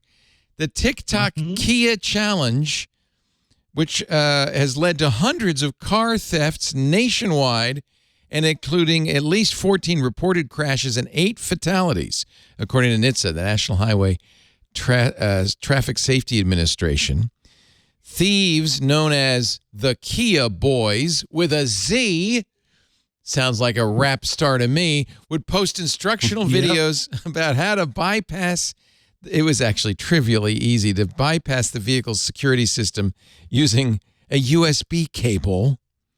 Many 2015 to 2019 Hyundai and Kia vehicles lack something called electronic immobilizers that prevent the thieves from just breaking in and bypassing the ignition. Of course, in my day, with a screwdriver, you just pull the ignition wires out from under the steering column and you could jump start the car, but that's another story. You open the door with a hanger and you get in there. Anyway, the feature is standard equipment on other vehicles from other manufacturers. Hyundai and Kia are now offering free software updates for millions of their cars to help protect. They're going to update the theft alarm software logic. This is their fix that will make the alarm sound, instead of for just 30 seconds, for a minute. That's the fix.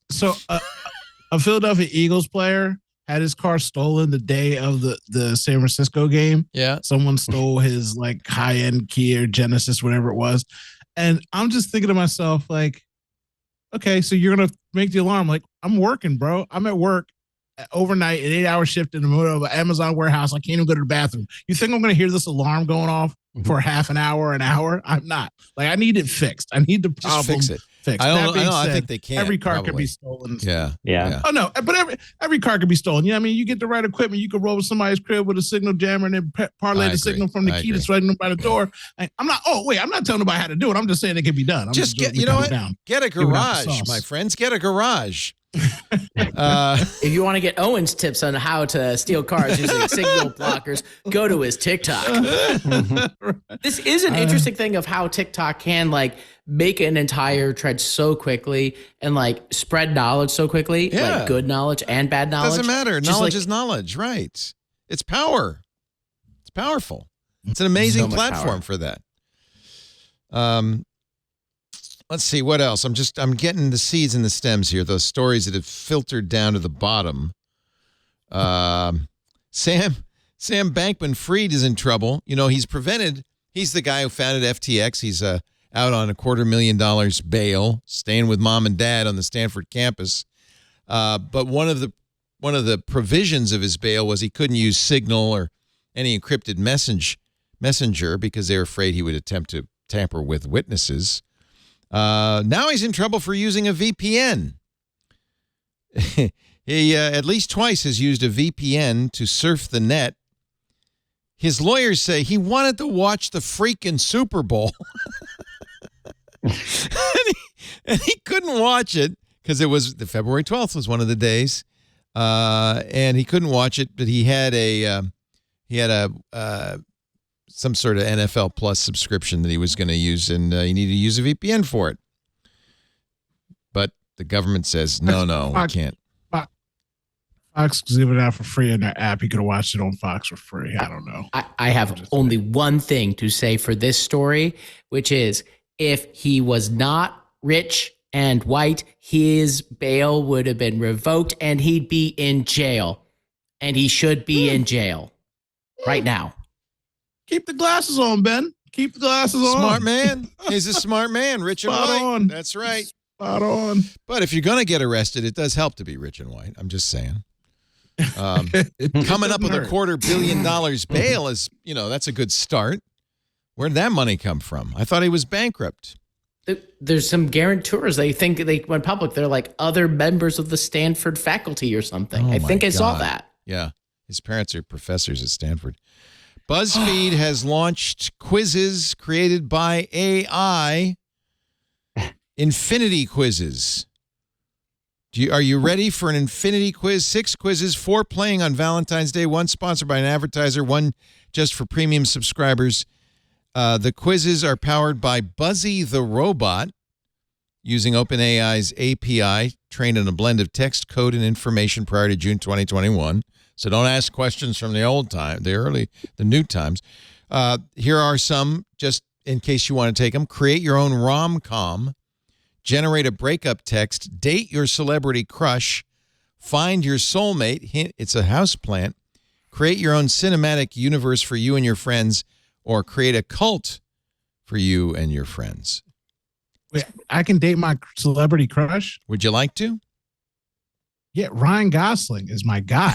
I just want to be his friend. He's like the coolest guy in the world. Crushes could just be friendships. Be his friend. Yeah, crushes could be friendships. Yeah.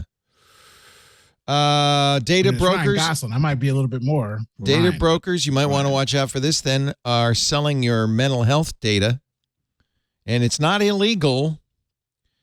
One company advertised, this is from an article in the Washington Post, one company advertised the names and home addresses of people with depression, anxiety, post-traumatic stress, or bipolar disorder. Another sold a database featuring thousands of aggregated mental health records starting at $275 per 1,000 ailment contacts. Wow. Data brokers. This is a study published this week by a team at Duke University's Sanford School of Public Policy. They contacted data brokers to say, hey, what kind of mental health information could I buy? She found 11 companies, the researcher Joanne Kim found 11 companies willing to sell bundles of data that included information on what antidepressants people were taking, whether they struggle with insomnia or attention issues, details on other medical ailments, including Alzheimer's disease or bladder control difficulties. Some of the data was offered in aggregate form that would, for instance, allow a buyer to know a rough estimate of how many people in an individual zip code might be depressed. But other brokers offered personally identifiable data, names, addresses, incomes. One data broker sales representative pointed to lists named anxiety sufferers. Consumers. Can you imagine if employers get that? Oh, if, my like God. some employers abuse that. Yes. You know? Consumers with clinical depression in the United States. You could even get a sample spreadsheet. This feels like it should be illegal. It isn't. How is it not illegal? The law doesn't protect the what's up with all this information. HIPAA? It's protected by HIPAA. Your doctor, your hospital, health entities can't share it, but it doesn't protect the same information when it's sent anywhere else, including app makers, companies. Yeah. That a pharmacy maybe. I guess a pharmacy might be protected by HIPAA, but the big culprit is going to be apps, right?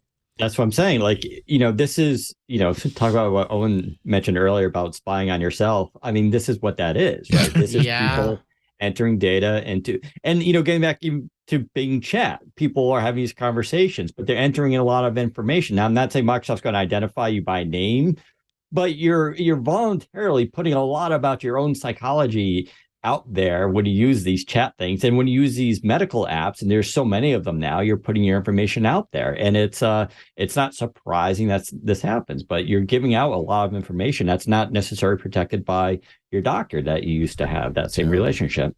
Terrible. And I don't have any foil right now, but these are the moments why when people make fun of me for living in a black site, or when they go on my Twitter, it says I was born in 1949, or they go on Facebook and it says that I'm a white man that lives in New York City and I was born in 1942. These are the reasons why all of my information is scattered across the ethos. That's, my phone's not my name, my house ain't my name, my car ain't my name. They're not going to get me out here. I'm not snitching on myself. Two of the smartest people I know, you, Owen, and Father Robert Balaser, both fuzz your identities on the net. Robert goes to huge lengths to completely fuzz information. And it's usually the people, honestly, it's usually the people who have a little bit of a dark streak to them anyway and kind of know what hackers are capable of and are aware of what can be done. Father Robert goes to DEF CON all the time. And he knows. I don't trust Americans. I know better. Yeah. I know what people can do on the internet. Yeah.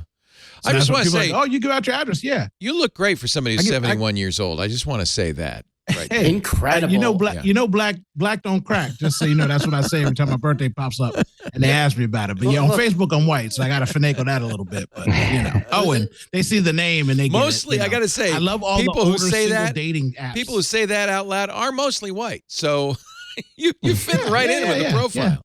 Yeah. My favorite thing is the advertisements I get. Like, single and 70 is my jam. There's a lot of good looking grandmas out there.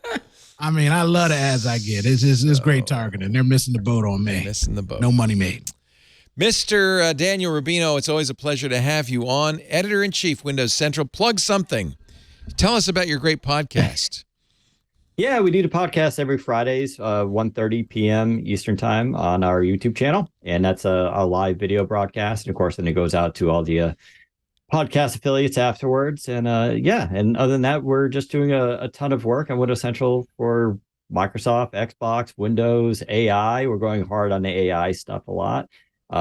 Gaming is always going to be big, and so we're covering that a lot. It's a fun year, I have to admit. Like, this is one of the more interesting years to be covering tech, and so I'm very excited about it. There was a long period where being a Microsoft reporter was like the fate worse than death. Sure.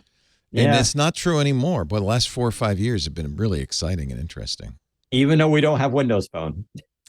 Yeah, that's kind of sad. Yeah. Yeah. Daniel, always Being a pleasure. AI phone. Daniel, show us your big fat muff. What? Anyone listening to this on audio is going to be really confused. Yes. That big, what is it called? I know exactly what he was talking about. What is that called? It's on his microphone. What is that? A Chaotica Eye, they call it. It's good. I don't know what it's doing for you, but it's working. Whatever. I still say it's the Chinese spy balloon. It looks like it's it. that too. Yeah. I'll buy that too. And thanks for the eye contact. I have to say, it makes you.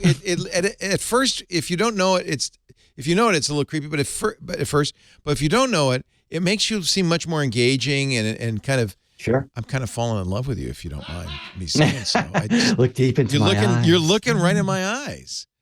I have a slightly crossed eye. You think it would fix that? Yeah, probably would. Yeah. Because like right now, like I'm actually closing one eye. What? No, you are not. What? Yeah. No, you are not. That's crazy. So it can do blinking. That's crazy. And then his eyebrow went up. You see, closing. do it again. Do it again. Put it back. Do it again. So you can tell he's closing one eye because his eyebrow on the right is going up. Yeah. Yep. So good. That's crazy. Wow. Mr. Eye Contact, Daniel Rubino, ladies and gentlemen. Ben Parr, he's in the Big Apple, taking class at the WeWork University. Thank you for finding a spot to join us. I appreciate it. I just want to talk about AI all the time. And I'm going to plug my Substack now, benparr.substack.com. I talk about AI. And it's free. And it's free. Yeah. Every time I hear Substack, I go, oh, another subscription. But no, it's free. You should start charging for that eventually. But lots of good stuff. A really good thing to follow on Substack. The Social Analyst by Ben Parr. And Octane AI, are you going to have a big reveal soon? Big reveal soon. Building cool AI things. Just follow me somewhere. I will put it in my newsletter. Do the newsletter. We'll be announcing some very cool. There's some very cool AI things, like legitimately cool new stuff. My co-founder Matt Schlicht has been engineering some crazy stuff with OpenAI for a long time, and some other new things. So neat. Yeah, I'm excited to actually talk about it at some point. At Ben Parr on the Twitter. Don't forget his podcast, businessenvyshow.com. So nice to see you, Ben. Thank you for being here with us today. We do Twit every Sunday afternoon, 2 p.m., right after Ask the Tech Guys, 2 p.m. Pacific, 5 p.m. Eastern, 2200 UTC. I mentioned that because you can watch us live if you want. We'll put it out as a podcast. You can listen at your leisure. But if you want to watch live, that's when we're on, 2 to 5, thereabouts, Eastern time. The live stream is at twit.tv/live. That can point you to YouTube and other places, but start there. If you're watching live, you probably want to chat with other viewers. A couple of places to do that. irc.twit.tv. That's open to all. Or if you're a Club Twit member, which I highly recommend, you can join us in the Discord. Discord is a great community. Look at, Doc's in there promoting his T-shirt. Oh, scroll up and look at his afro. Oh, you put a picture in there. This is your daughter's afro. I can't find mine are on. She doesn't look at all like I got to you. get mine on film. No. Again, she's white. I told you how the internet works, but keep scrolling. Oh, wow. Look at that. Wow. That's beautiful. I love your daughter. Leah is the coolest Look at that fro. Ever. That hair is amazing. Coolest kid the ever. Only fro bigger was my dad's fro. My dad had a bigger fro than her. She tried to get as big as my dad, and she couldn't top it. But Does it start so at a certain point? Does it start to lose altitude? Oh yeah. She's got like a 6-hour window before it's floppy. She's got a 6-hour window. I love it. There she is, Angela Davis. That's towards the end of the 6-hour window right there. I love it. It's getting a little flop. Yeah, getting a little flop to it. Yeah, there you go. All right. So that's the Discord. That's how much fun the Discord is. You also get ad-free versions of all the shows, plus shows like we teased at Hands on Macintosh with Micah Sargent that we don't put out in public yet because they're in the incubator, which is the club. We also have incubating Paul Thurrott's Hands on Windows. We have the Untitled Linux Show, which will probably always be in incubation because Linux is still just a small fraction of the market. We have the Giz Fizz, which is awesome every Wednesday. Dick DiBartolo does that. You get all that, plus lots of events. Thanks to our community manager, Ant Pruitt, who puts these together. Samable Sam, it'll be on March 2nd for an AMA. Stacy's Book Club is coming up. An Inside Twit chat with one of our best editors, the guy who does those Twit promos every week, Victor Bognot. All of that, $7 a month, $1 less than a blue check on Twitter. And if you want to use phone SMS for authentication in the Discord, you go right ahead and do it. We will not charge you for that. That's part of the deal. Twit.tv/clubtwit. It makes a big difference to our bottom line. Times are a little bit tough in the podcast business, probably will stay that way. My dream is to have the listeners support it. Wouldn't take all of you, just 5%. That's all I ask. Then the other 95 could still get it for free and listen at their leisure. If you want to get this show after the fact, twit.tv is the website. There's a YouTube channel for all of the Twit shows. Start at youtube.com/twit. That'll have links to all of those. And, of course, you can always subscribe in your favorite podcast player. That way you'll get it automatically as soon as it's ready for the world. Thank you all for being here. And now, as always, it's time to let Owen J.J. Stone wrap up this incredible edition of This Week in Tech. Owen, take it away. So a bunch of things. First of all, get Hank's essential salt if you make steaks. It'll make your so good. Like if you suck at making a steak, put that on the steak. I swear to Jiminy Christmas, your steak will taste better. Just do that. Start with that, and then you'll branch out. Do you have a favorite salt, Hank, flavor that you really like? Oh, the truffle. Just the truffle, baby. That's the so truffle good. garlic. You know what I mean? I feel luxurious when I use it. I feel luxurious when I use it. But the new one is again, chimichurri. I want you to try that. Maybe I'll send you some. I'll get Hank to send you some. I'll try it next. But the essential salt, though, like I said, it just saves. Like if you suck, like I'm good, but it just made me better. Oh, if you're you going to like this new one, Nashville hot salt. You're going to like that. Or for the holidays, pumpkin spice. Oh, it's sold out. I'm buying some right now. It's so good. So thank you for the plug. Secondly, there's so much AI stuff. There's too much AI stuff. But if you follow Ben and then you follow Dan, then you'll they'll filter out the trash for you. That's what I'm doing. I sound smarter by following smart people. So just follow them, and then you'll know what's worth looking into and caring about. That's the second thing. And the third thing, which is of their four, I am back to doing shows. I'm doing my tech shows. I'm doing Raising a Ninja. It's Raising a Ninja and Doc Tales, where I interview people, are going to be on Patreon because I don't want the world attacking my daughter, but we're talking about serious issues like the Snapchats and what kids are doing on the internet. Yep. And it's one of the biggest things that people ask me about, like what I do with my daughter and how I've trained her to use the internet. So just follow me somewhere or sign for the newsletter. You'll get it. But I'm doing shows, and we're doing movie reviews together. We're having so much fun. I'm doing stuff.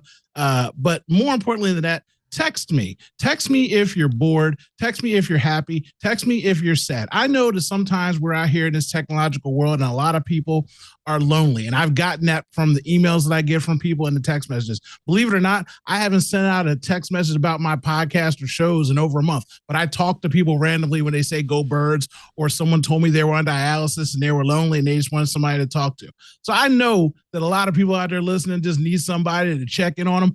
Text me. Tell me what's going on. I will spend a good 5-6 minutes with you. I'm pre-retired. I got the time. And I know that somebody out there needs it. Okay. I know that you do. I'm not like Ben. I'm not working too hard. I've made enough money. I'm trying to coast until the kid graduates high school. So I'm pre-retired right now. I don't like working. Working for suckers. I know, not you listening, but some people. This is the humble brag, by the way. I made enough money. I just live cheap. I'm not.